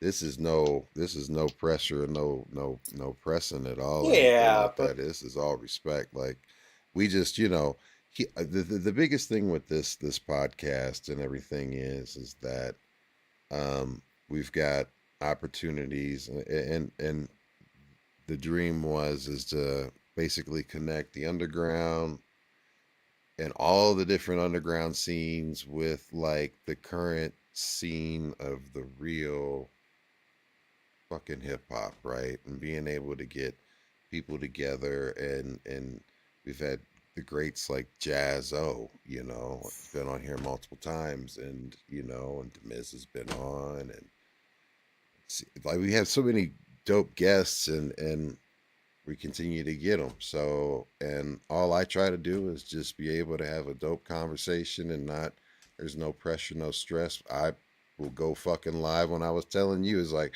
you tell me when it works for you. Like, as long as I don't have a fucking hospital appointment, then we're going fucking live. Like, we're doing it. we're doing live. Stu's talking about going live on a Sunday, and I was like, shit, as long as it's not interfering with my son, we're doing You it. got it. And my daughter too, I mean, but like my son is the one that like is like the sports. Like Yeah, he's like, Dad, you can't be fucking up the sports, like so, but nah, but no, I mean, like we just make this easy, you know what I mean? Yeah, very accommodating. Yeah, man, it's family, and this is the thing. Like everybody just, and we've had so many different collaborations with the artists that and the hosts, and Matt Ways has worked with you, and we've had a ton of people from like West Coast Creations on, and Sick. I love Monstro, man. Monstro's the homie, you know what I mean? And shout out Yeah. to Dopey and everybody. So I mean, what's up to all those cats? And it's just, we're continuing to try to grow. And this is kind of like my dream, along with my other podcast, You Might Know Us, and my DJing and stuff like that. And this is just what we're doing. I was gonna give old Bluebeard his flowers also, man. I was gonna say, Please do. Madways was a little inspirational to me because I'm naturally reclusive. You know what I mean? Like, I'm like split between being introverted and extroverted. And the way I look at it is, I pay a lot for my apartment every month, and I love where I live. I've decked it out. I'm gonna spend most of my free time at home. You know what I mean? Yeah. But I seen Madways and Yodi's videos. I just see them popping up everywhere all the goddamn time, dude. And consistent. Like, any part of town too, man. Like, I forget where we did it, but we did like a We Don't Smoke the Same comedy show with Sam Tripley out of town. He was there. That. Yep. I was trying to go to the Slang music video, but I had to do some work stuff. Fucking Bluebeard's in the fucking Slang video. You know what I mean? I'm just like, dude, like, it's very inspiring to see somebody have the drive to show up. Because, dude, like, like I said, like, I had a little depression. I took a 7-year hiatus, but I remember before, like, the bigger stuff happened, where I feel like I kind of am now. Like, the Beat Machine thing, because, like, the DJing thing was its own adventure and its own trajectory and, like, highs and lows. But I felt like right before the big times happened, and as I was getting, like, kind of in that middle ground, I remember, like, people in Austin were kind of, like, talking to me, like, like I was inspiring them and stuff. Like, what are you doing? What are you? And I was like, dude, just go out. Just be out. Just talk to people. I was like, doesn't matter if you're working or not. Just show up. I told people, I was like, if people see your face enough, they'll think of you when it comes to stuff. Yeah. And like I said, like, my thing is, like, I had a really depressing year a couple years back. But that was also the same time that I just started working directly with B. So there's this weird trade-off. But, like, things feel normal now again in my life for the most part. And I do feel like I'm at this weird... I feel like I'm at this weird point where I don't feel like I'm at the level of success that I want. Obviously, I don't think anybody ever looks at it and goes, "I'm good." But like, I don't know if I feel something on the horizon, but I am having fun being inspired by people like Mad Ways and reaping the benefits of kind of following his example of just always being out and present, man. Yeah, dude. It's great. I mean, like he's one of my bros. Like, I mean, uh I have always had nothing but, nothing but love for the guy, and, have always been grateful that, he was one of the ones that, when we were still the usual suspects, and like we changed the name just because we can't be the fucking usual suspects. So you got to change the name to something that we can have, right? Yeah. And we changed it to something we can have. Um, but like he's like, come on, man, like fuck it, like you down to do this every fucking show? He's like, hell yeah. It's like, let's go, and then I was Point proven, man. and then I was doing B-Boys Underground, and I was like, all right, I'm gonna, do an episode with him and stuff like that. And it got to the point where I was like, why would I not have, him as part of the cast and crew of B-Boys Underground on here too? Like, fuck yeah. Like, because I'm the same way. I support all the homies, all the fucking people that have been with me throughout this motherfucker. Like, it's the same thing. Like, I believe you don't burn bridges. You don't burn bridges at all. You don't do that. You can take a step back or whatever, but and you can definitely distance yourself and set boundaries, right? But you can always be respectful, and I think it always should be respectful. Even if it gets ugly behind the scenes, it should never be public. 100% on that, man. I think that's like, it's so funny you say that. I don't have an example, but I will say anytime, 9 times out of 10, if somebody's just airing their dirty laundry and talking shit about somebody, I'm like inclined, even if I don't know the other party, I'm inclined to be like, you're probably the odd man out. If you're out here airing your dirty laundry like that, Yeah. you're probably the problem. Yeah. Yeah. That part, like, you just like, come on, man. Like, I don't like, I don't like, you just don't put your business out on Front Street. That's just all it is. That's just, you don't do that. You just don't. There's think no the one need thing- for it to be like that. I was going to say that my thing is, if somebody asks me, I don't have a problem saying, I don't like this guy for A, B, or C, right? And I usually try to follow it up with something respectful, like, oh, but they are talented at this. Like, I had a really bad falling out with that rapper that I went on tour with, Imagine Dragons and all that with. It was really ugly. That was a bad relationship. So the way I've kind of taken it upon myself to, like, I just don't I don't air the details. I don't say anything. But it's like, I've had people be like, oh man, who were you with when you toured with them? I was like, respectfully, I'm not going to say his name. I was like, he doesn't need the advertising. I was like, I think he's very talented. I'm surprised he's not gone further by now.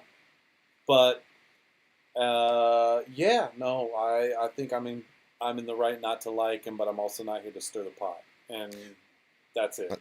I think it is something about just being positive. I mean, honestly, I think you just got to keep it positive. You know what I mean? And at the end of the day, just, you know what I mean? Deal with stuff behind the scenes, but at a public level and a respectable level also. I mean, it doesn't have to be, fisticuffs unless they completely violate, right? Right. This almost got to that point, but yeah, it's been done for a while. And I got good experiences, and some fun connections out of it, so it's not any regrets. And you learned, right? You learned a lesson, right? Yeah, well, the big lesson that I learned there, that was like the first time I learned. Because, like, my thing is, man, I love collaboration. Yeah.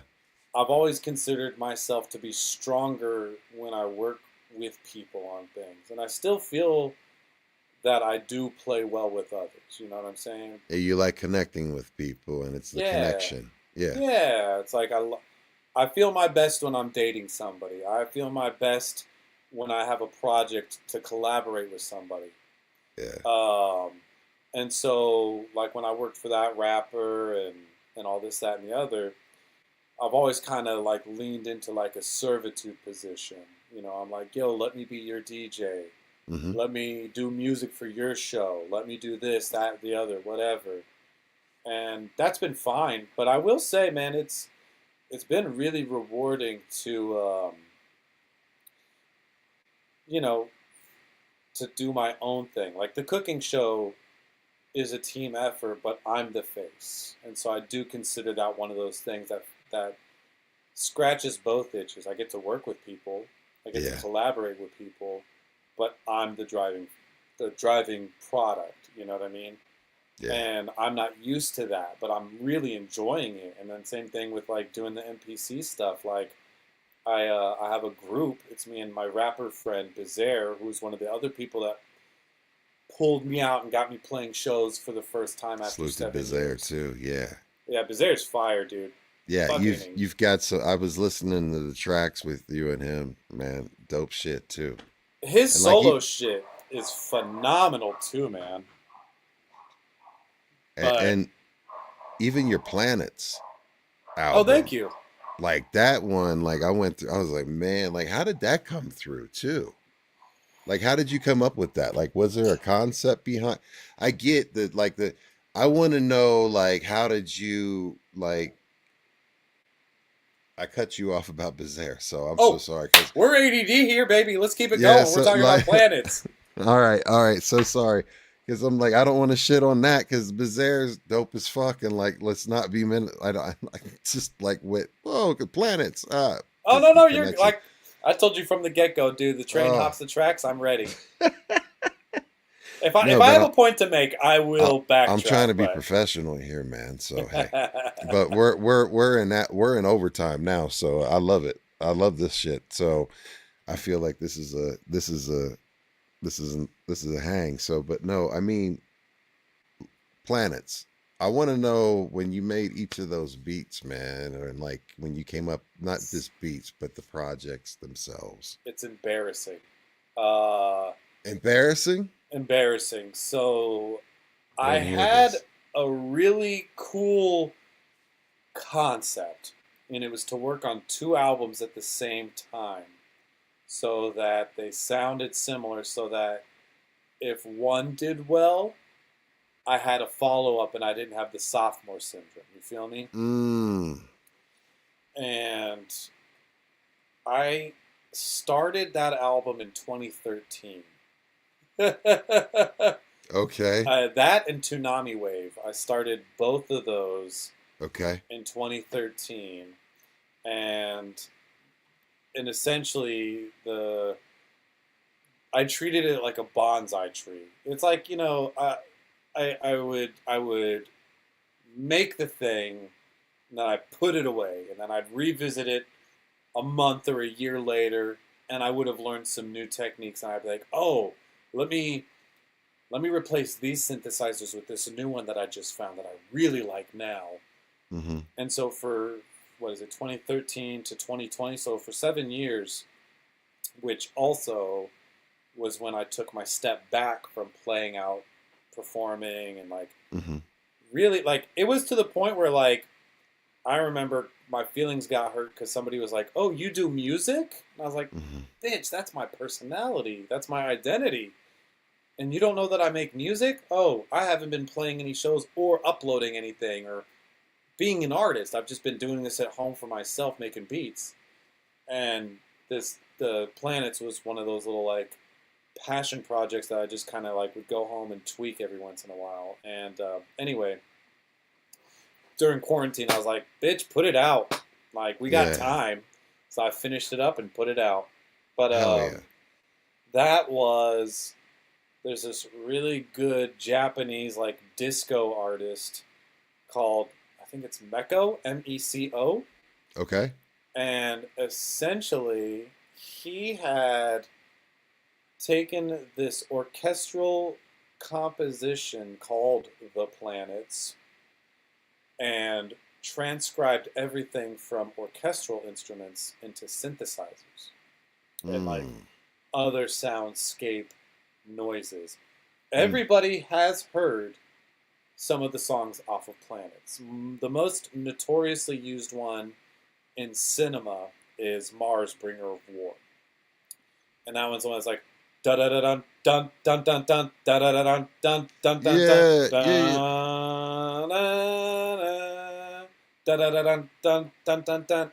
So yeah, it was made by this old composer named Gustav Holst, I think in the 1800s or some shit. I'm a little rusty on that information. But in any case, Mecco, if I'm getting his name right, transcribed all of that into crazy-ass synthesizers. And I remember that was like one of the first vinyls I ever bought at like a dollar bin thing.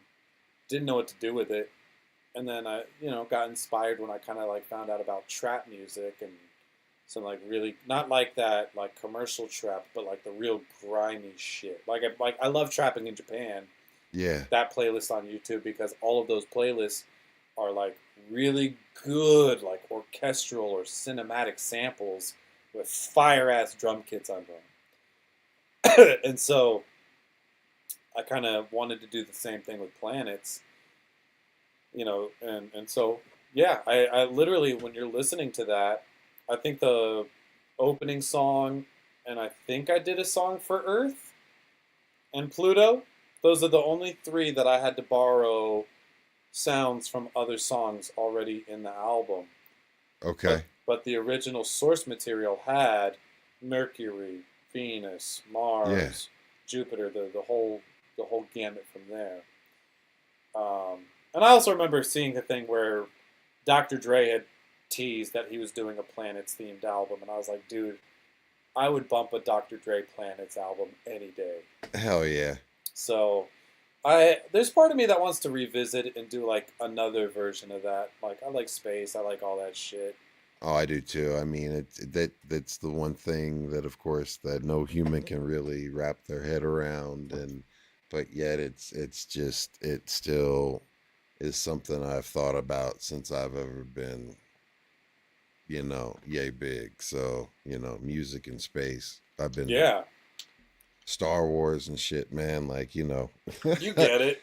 I was born I'll be 50 this March, so it's like I grew up with that shit.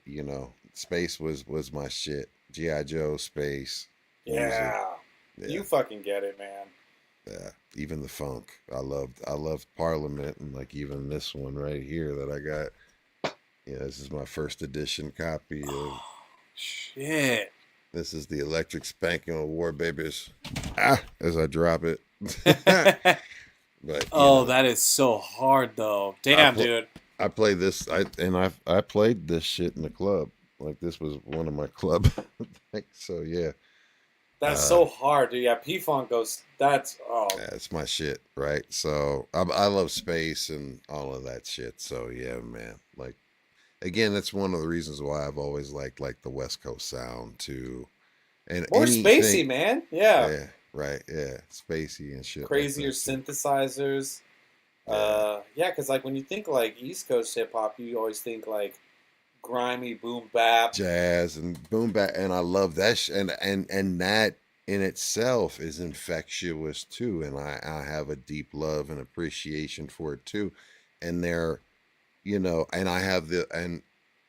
I love the Third Coast too, like like you come from Texas and you talk about you're getting a grill, and so I'm like, all right, I mean, I have to tell you, so 2 Live Crew turned me the fuck out, right? So 10 years old, 2 Live Crew comes out with Is What We Are, right? Like, and I hear that, and then Move Something comes out, and then after that, As Nasty As We Want to Be, then you got Sports Weekend, and got the Luke album. I got almost kicked off of a set and got into a fight with the director of a movie that was filming at my high school, and it was one of Jack Black's first fucking movies because I was behind them in this scene and I was holding up Luther Campbell's autobiography, Banned in the USA and shit. You know what I mean? Like trying to get it in the film and shit. Yeah. They tried to take my book away from him. I told him I'll whoop his ass.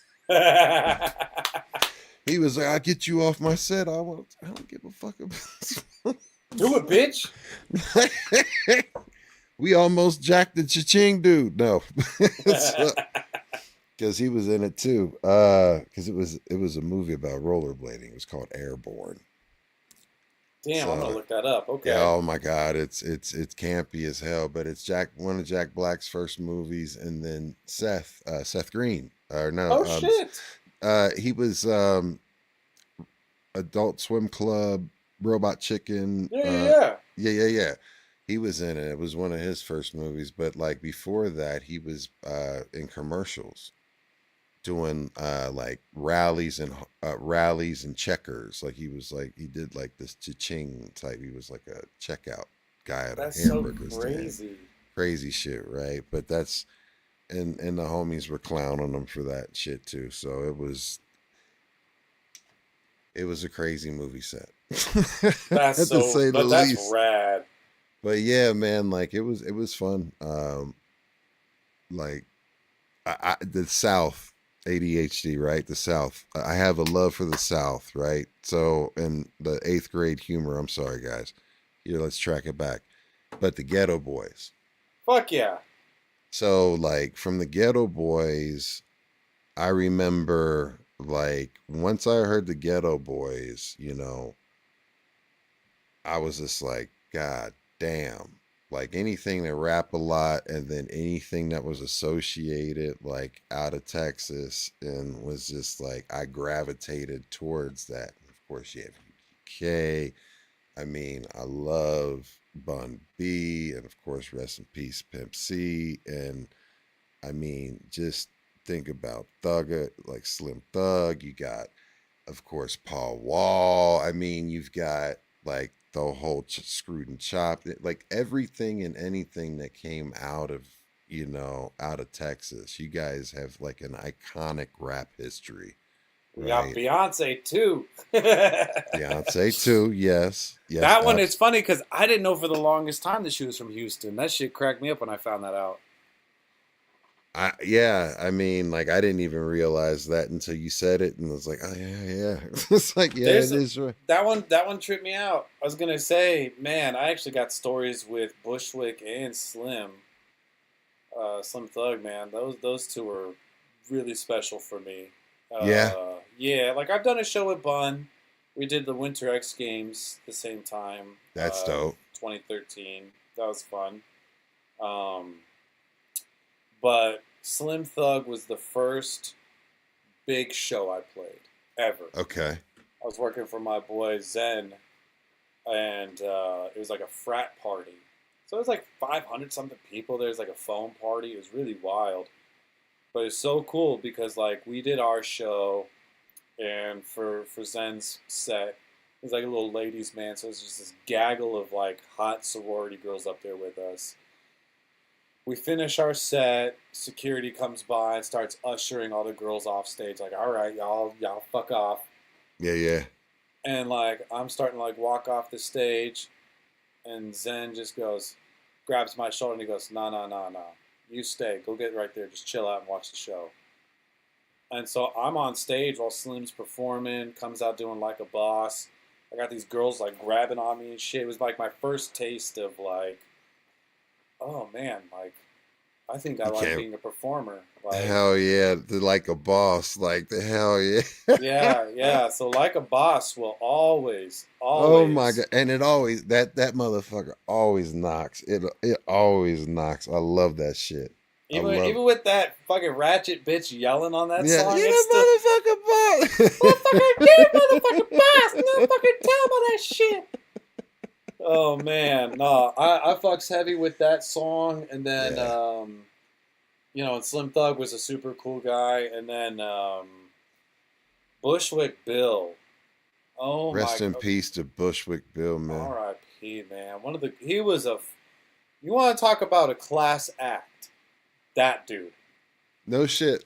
Oh yeah. I So mean, I was heartbroken, like, over that, and like that hit my grandmother passed away of pancreatic cancer too, so like that was even like double, like, man, fuck, yeah. you know what I mean? But yeah. No, that to me, like, yeah. So earlier when I was saying like I got into like DJing, like scratches and like beat making before I really listened to hip hop or knew anything. At this point, it must have been like 2010, 2011, right? And I get hired by a homie to DJ this like 420 party in Texas. But it was like on a ranch, private property. There's like a camel, like an inflatable water slide and shit. Like it was a decked out party, right? Yeah.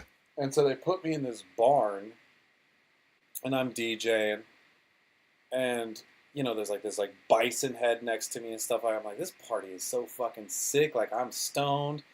There's everything. Yeah. And pardon my vernacular. I know it's not the appropriate way to put it now, but just so you guys hear like the train of thought I had. I see this little person come in with an eye patch and this dime piece of a woman on his arm, and he's just holding her hand up like, his hand is up like this, holding her hand, come walking in. And I remember thinking to myself, and again, I'm real sorry. I remember thinking to myself, I was like, yo, this party got weed, a camel, and a one-eyed midget? This is the most sick fucking party I've ever been to. And Oh shit. is so, again, I don't recognize that this is Bushwick. It didn't click. You didn't click that was Bushwick motherfucking Bill. So he comes up to me and he goes, hey man, feels good to be gangster instrumental?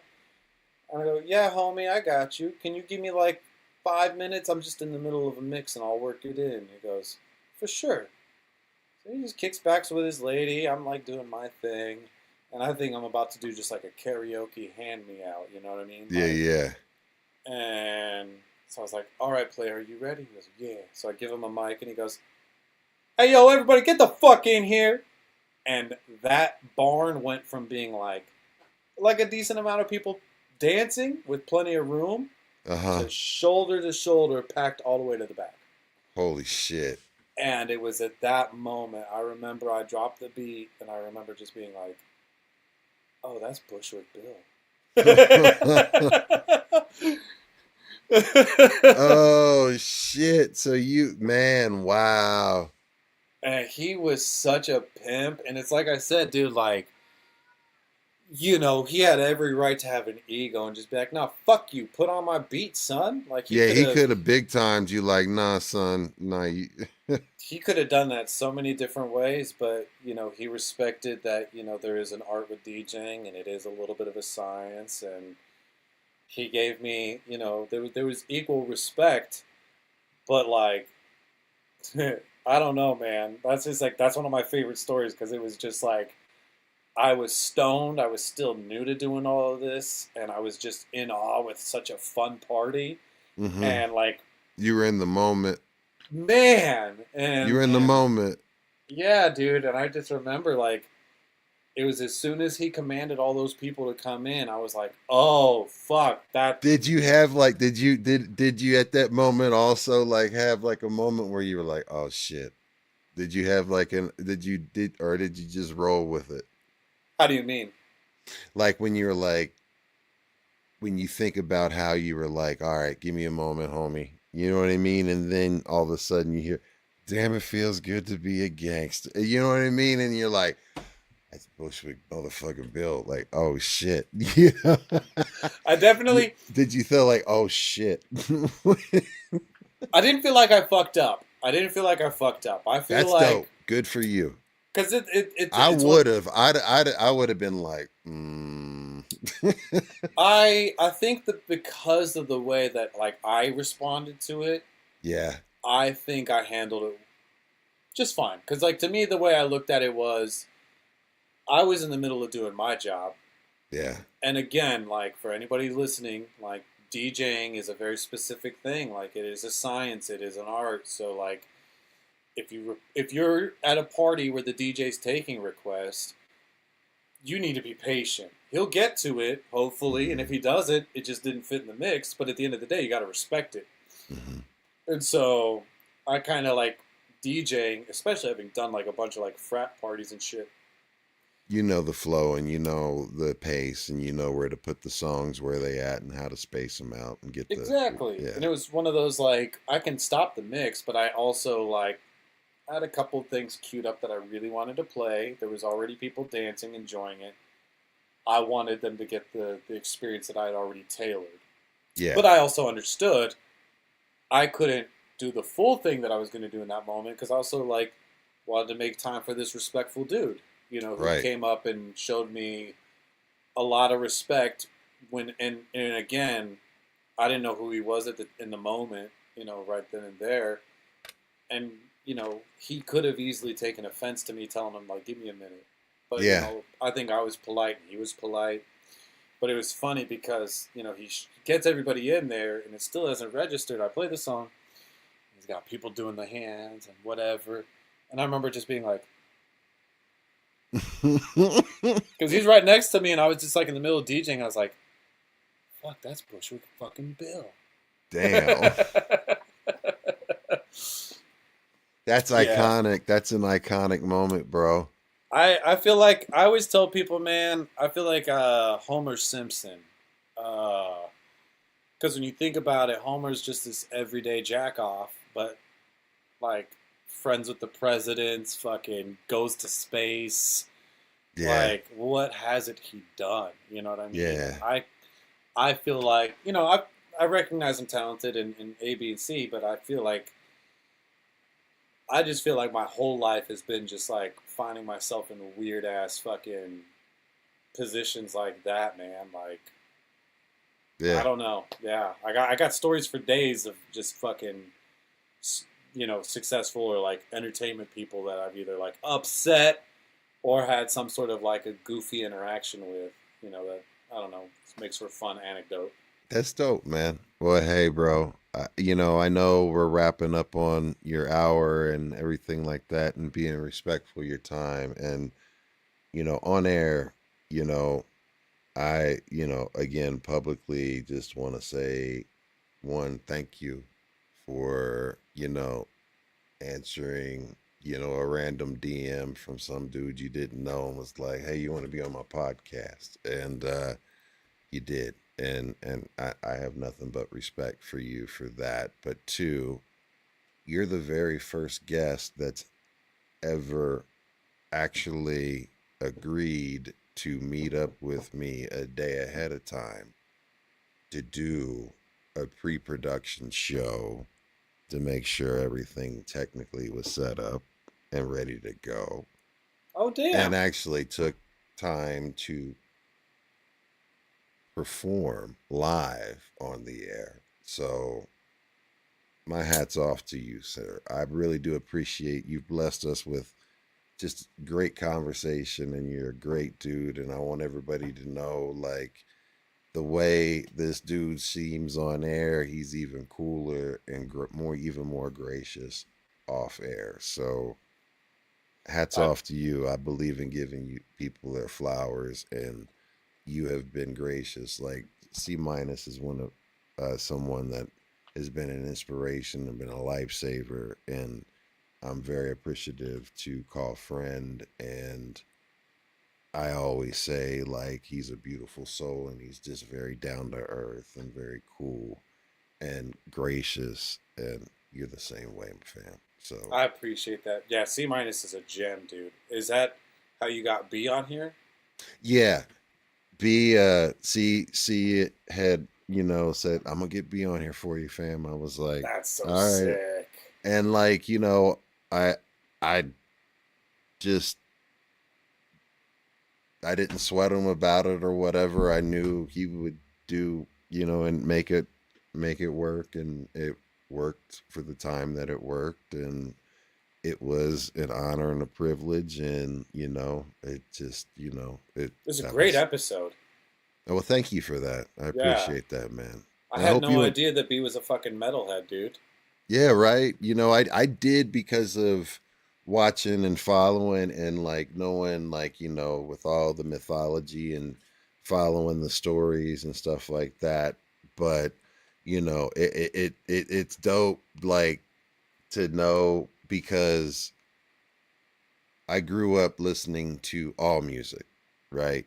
And then I guess my family had the satanic panic in the mid 80s and it pushed me towards hip hop, right? So I couldn't have the Guns N' Roses album, but damn sure it could have as nasty as they want to be. So, I don't know. Do you have time to hit us off with a beat before we go? Or Absolutely. I absolutely do. Do you mind if I plug a couple of things real quick? I want you to make sure that you plug anything and everything and you have all the time to do it. I'm not trying to wrap it up. I'm just giving you your opportunity. So please plug I away. appreciate that. Well, I was going to say a couple of things. Wrapping up my next album, Mad Gods. That one's really fun. Again, it's so funny because I do like more like stuff that you can kind of like listen to for like a party on the MPC. But Uh-huh. all of my albums by default end up being something like dark and just like get high and do drugs alone and listen to it. And Mad Gods is going to be in a very similar vein as Okay. Planets and Tsunami Wave. A little less Dope. soundscapey, but very similar vibe. But I'm really happy about it. So, and I'll figure out how to play it on the MPC or something. Are you going to release or make any physicals? I want to. I've got a connection for like a cassette tape guy. Yeah. But I think like a limited run of vinyl and cassette tapes would be the way to go. Because like CDs Yeah. would be cool too, but I think it's a lot more fun to have a more like, I don't know what it is. Maybe it's because I grew up in the '90s, and so CDs to me are like but to me it's Yeah. like the cassette tapes and the vinyl. Just something about them just feels tougher. Like Yeah. I don't know how to explain it, but that's the stuff that I want to get printed. So Yeah. the game plan, I need to flesh everything out, but I want to do pre-orders instead Okay. of like ordering a bunch of bulk and then trying to like That flip makes it. sense. So, but Hell yeah. I will have like T-shirts and hats and stuff like that. That's all covered. And Chili Millie, actually, she's the girl that does all the art for We Don't Smoke the Same. All of their Yeah. flyers. Fucking Salute to her. talented. She is such a talented girl. She man. is. I've been very fortunate enough to have her on call, for my graphic design needs as well. And so she actually just finished sending me all the stuff for that. So I'm like, it's I'll tell you what it is. It's essentially, did you ever watch Ren and Stimpy? Yes. Do you remember the episode? I forget what the bulk of it is, but Ren is going crazy and he's watching Stimpy sleep. And he's like, with these hands, I could end it all. Like Yeah, talking about yeah, killing yeah. Stimpy in his sleep. Yeah. So Yeah. Chili took that little still of Ren doing the big hands like this, looking down, but made it me with the mullet and stuff. Hell and the yeah. sunglasses. Because I told her, I was like, it's called Mad Gods. I want it to have like an eerie feel, but I also love my cartoons. So, That's Mad dope. Gods, I'm wrapping that up. We're gonna get that out. Upcoming shows. This Saturday, I'll be doing Jay Dilla Day with the Rhyme Fest team. I'm very enthusiastic about that. What a dream gig is that, man? That's an bro, honor. I'm still baffled that that's happening. But then I guarantee after- you Akai is going to take notice of that, sir. One day, we'll get him, man. It's a waiting game, you know. I have a personal vendetta now. You're like, we're gonna make it happen. Yes. The other one that I'm doing is on the next week, February 21st, for Black Books and Rhyme Books. That one I'm really excited about too. Javi Lopez, one of the DJs from Be Real TV, is going to be there. Yes, he's an iconic dude. Shout out to Javi. Javi's a pimp. I love that dude. Yes, sir. There's a lot of other people on here. I'm having a hard time reading it, but ill enough. But anyways, that'll be a lot of fun.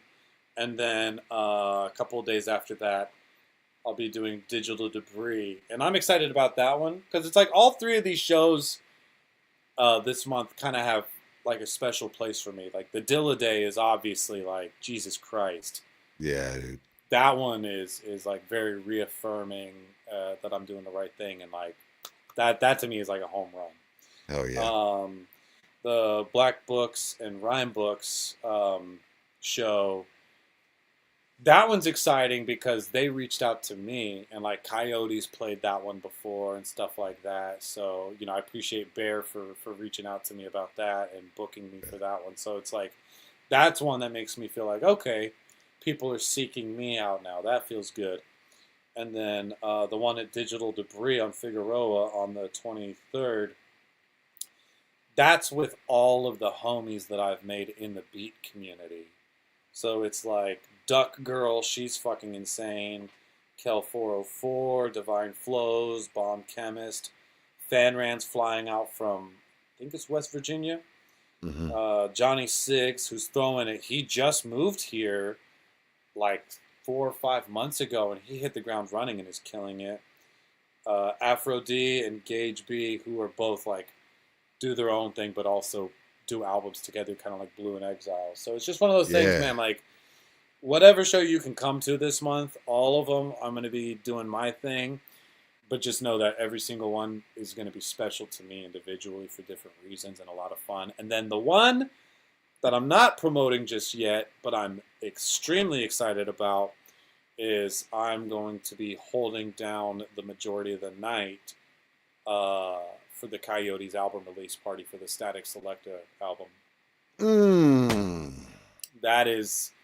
That one is like my grail that I'm looking forward to. I believe that's April 18th, if I'm not mistaken.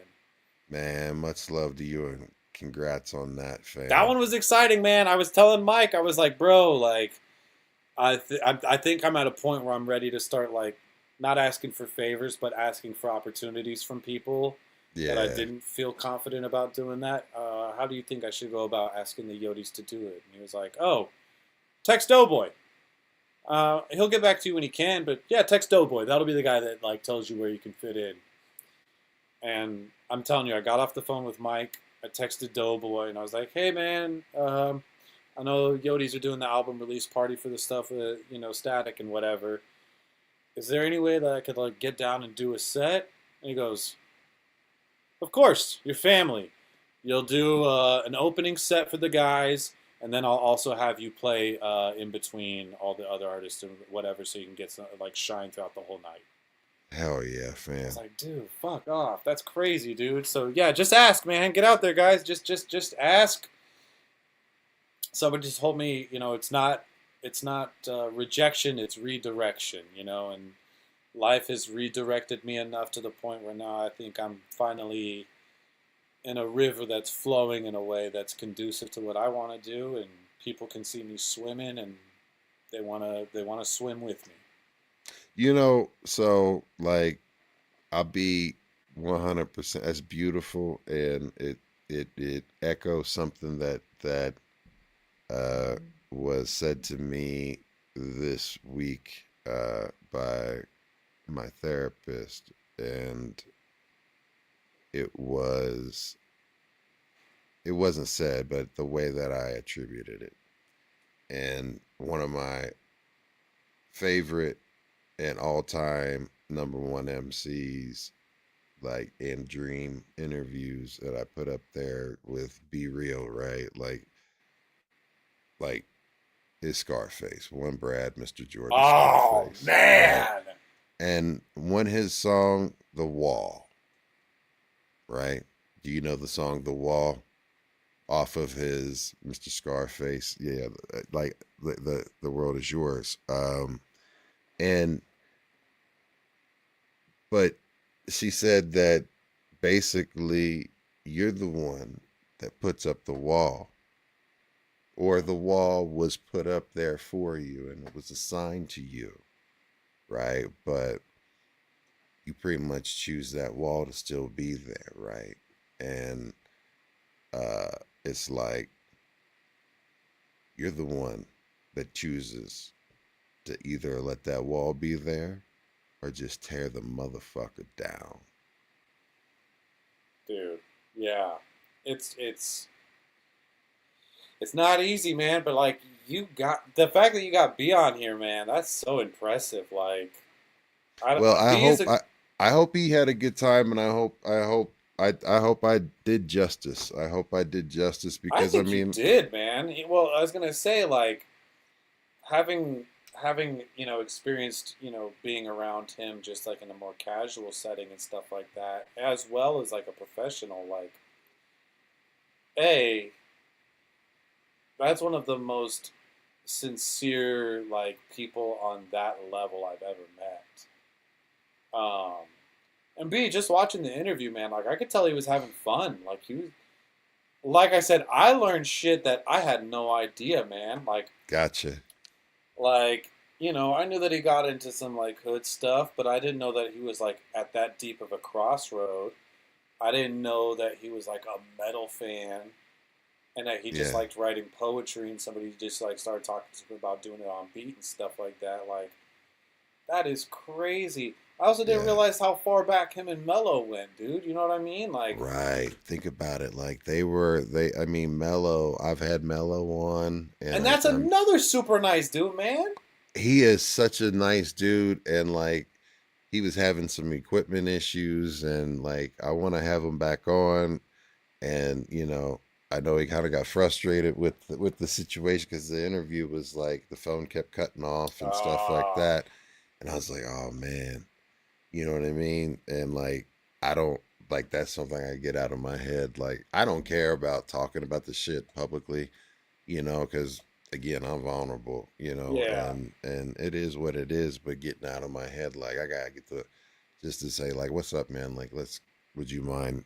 Let's run it back and do it right, and stuff like Yeah. that. But you know, this has been a process. I've been putting in, my 10,000 hours doing this, and just being able to talk with people. And if it wasn't for the fellows with me from the Usual Suspect family, but at most the Be Real TV and just the overall 5150 Kitchen Sink crew, the whole fucking umbrella of the Soul Assassins and everybody that I kind of like networked and reached out to, and it's grown out to, and it's been more than just that. But because like you said, this was kind of a thing that I was stepping out with, and I like collaborating with, when you said earlier, when you said you like doing stuff with other people, and I feel you on that. Like the collaboration, it feels better when you're able to bounce off and work with people and create something, right? And create something together. Yeah. There's something rewarding with that. There's something rewarding doing something on your own as well too, but it's the exchange of energy. Yeah. Is Yeah. you Yeah. know what I Yeah. mean? Because I did sound, I DJ'd, all of these things, and being able to just transfer the energy that you're feeling, you know, and sharing it with people in that moment for whatever it is, right? That's what makes the the present rewarding, and those are the memories that you think back. Those are the good memories. Those aren't the memories that whoop your ass. Those are Yeah. the memories that you go to. It's like, man, all right, man, I feel that I like that memory, not the one that I keep replaying over here that won't Right. stop, right? So like, you, dude, this has been a traumatic fucking day because I almost died. I almost got fucking clipped by a car. But anyway, man, like, I appreciate you, fam. Like, I this has been great, man. And I've had a great time, man. Honestly, I I hope cannot you believe really it's, have, bro. I can't believe it's been 4 hours. That's awesome. But I hope I didn't overextend my welcome or anything like that, fam. Not at all, dude. No, I'm good enough at communicating that if I wanted to dip, I mean, we're at a point where I do need to feed my cat and do all my life shit. Yeah. But Oh yeah, we got to wrap that shit. but I have definitely. This has felt like you said, man. Like before we even got online, it's a hangout, dude. Yeah. Like that's literally what this has been. Is just like exchanging stories and just hanging out. Yeah, because I mean, like, it. I have so much that I wanted to ask you about your turntablism, your DJing, and all that stuff. But this is like I'm shooting shit with a friend, and it's like, hey, dude, you good peoples, bro. But listen, at any point in time that anyone, and you don't think that you are good enough, dude, you are fucking talented. You are amazing, and it is a fucking honor to be able to watch your career and knowing how good of a dude you are and how gifted you are, and you're not a prick about it, dude. Like, hats off to you and salute to you.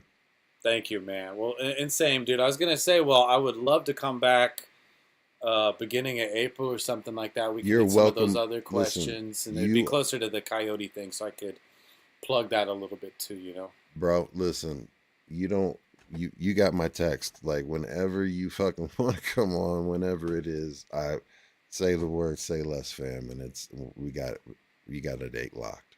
Let's make it happen, dude. Well, let's aim for early April. No problem. Now, you all heard it first. Early April. Let's be on the lookout. Are we ending with a beat? Or are you bouncing? Oh out? yeah. No. He's ending with a beat, y'all. So while he does that, I'm gonna plug the show tomorrow. He's getting switched over, and don't forget B-Boys Underground. Yes, we are not done. We're not done. We got tomorrow night at 7 p.m. my time, 9 p.m. Eastern, 8 p.m. Central, 7 p.m. Mountain, 6 p.m. Pacific. We will have the one and only Showcase dropping his new album on our show. So make sure you tune in live for that one.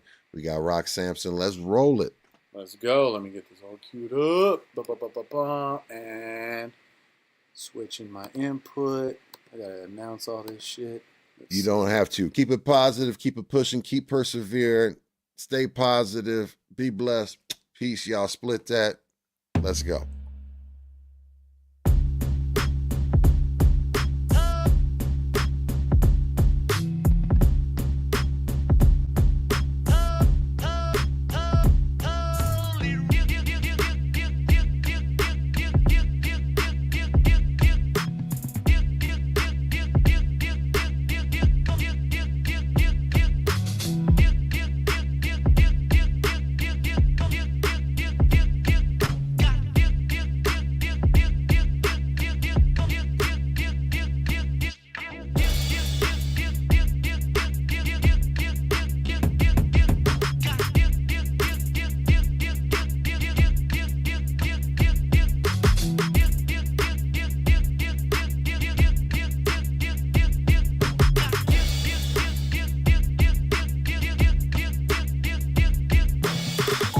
But yeah, Rock, man, I'm just returning your call, bro. Look, I just can't give you consent to use my voice to promote Rock Samson. You know what I'm saying? Because, well, I mean, voice is kind of familiar. I don't really have to say why.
it, Goku. What do you want? I want to do that, like, telepathic thing you do where you call people. Why? Why do you want to do that? I want to talk to Samson.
Tell you about the little girl that left me so alone.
Hey, yo. Once again, the one and only Rock Samson, y'all. Much love to y'all. Great, great show. That was damn. Thank you, man. Thank you so much. I appreciate y'all for having me, man. Sad Madways couldn't be here. That would have made it perfect. But you know what, man? Well, This was still phenomenal. Hey, look, you're more than welcome to. He said invite him to a you might know us. Yo, let's go. I'm into it, dude. All right. Look, so that we'll get that set up. And look, everybody, tune in tomorrow. We are out of here. Much love. I love you all. Keep it positive. Keep pushing. Rock, you got anything to say on my way out? Man, just keep being cool. Keep being nice. Live your truth, man. I don't have anything profound or prolific to say, but thank you to everybody that supported me this far and, makes me feel like what I do is valuable. So thank you. I appreciate everybody tuning in tonight. And, Ghost, thanks for having me on, man. This was a lot of fun, dude. I'm really happy. And I'm happy to be the first one to do the music. Hey, look, you did it. You did it. I'm telling y'all got, you better come correct because you just set the bar high. With that being said, we are up out of here, y'all. Peace, y'all. Peace out, y'all.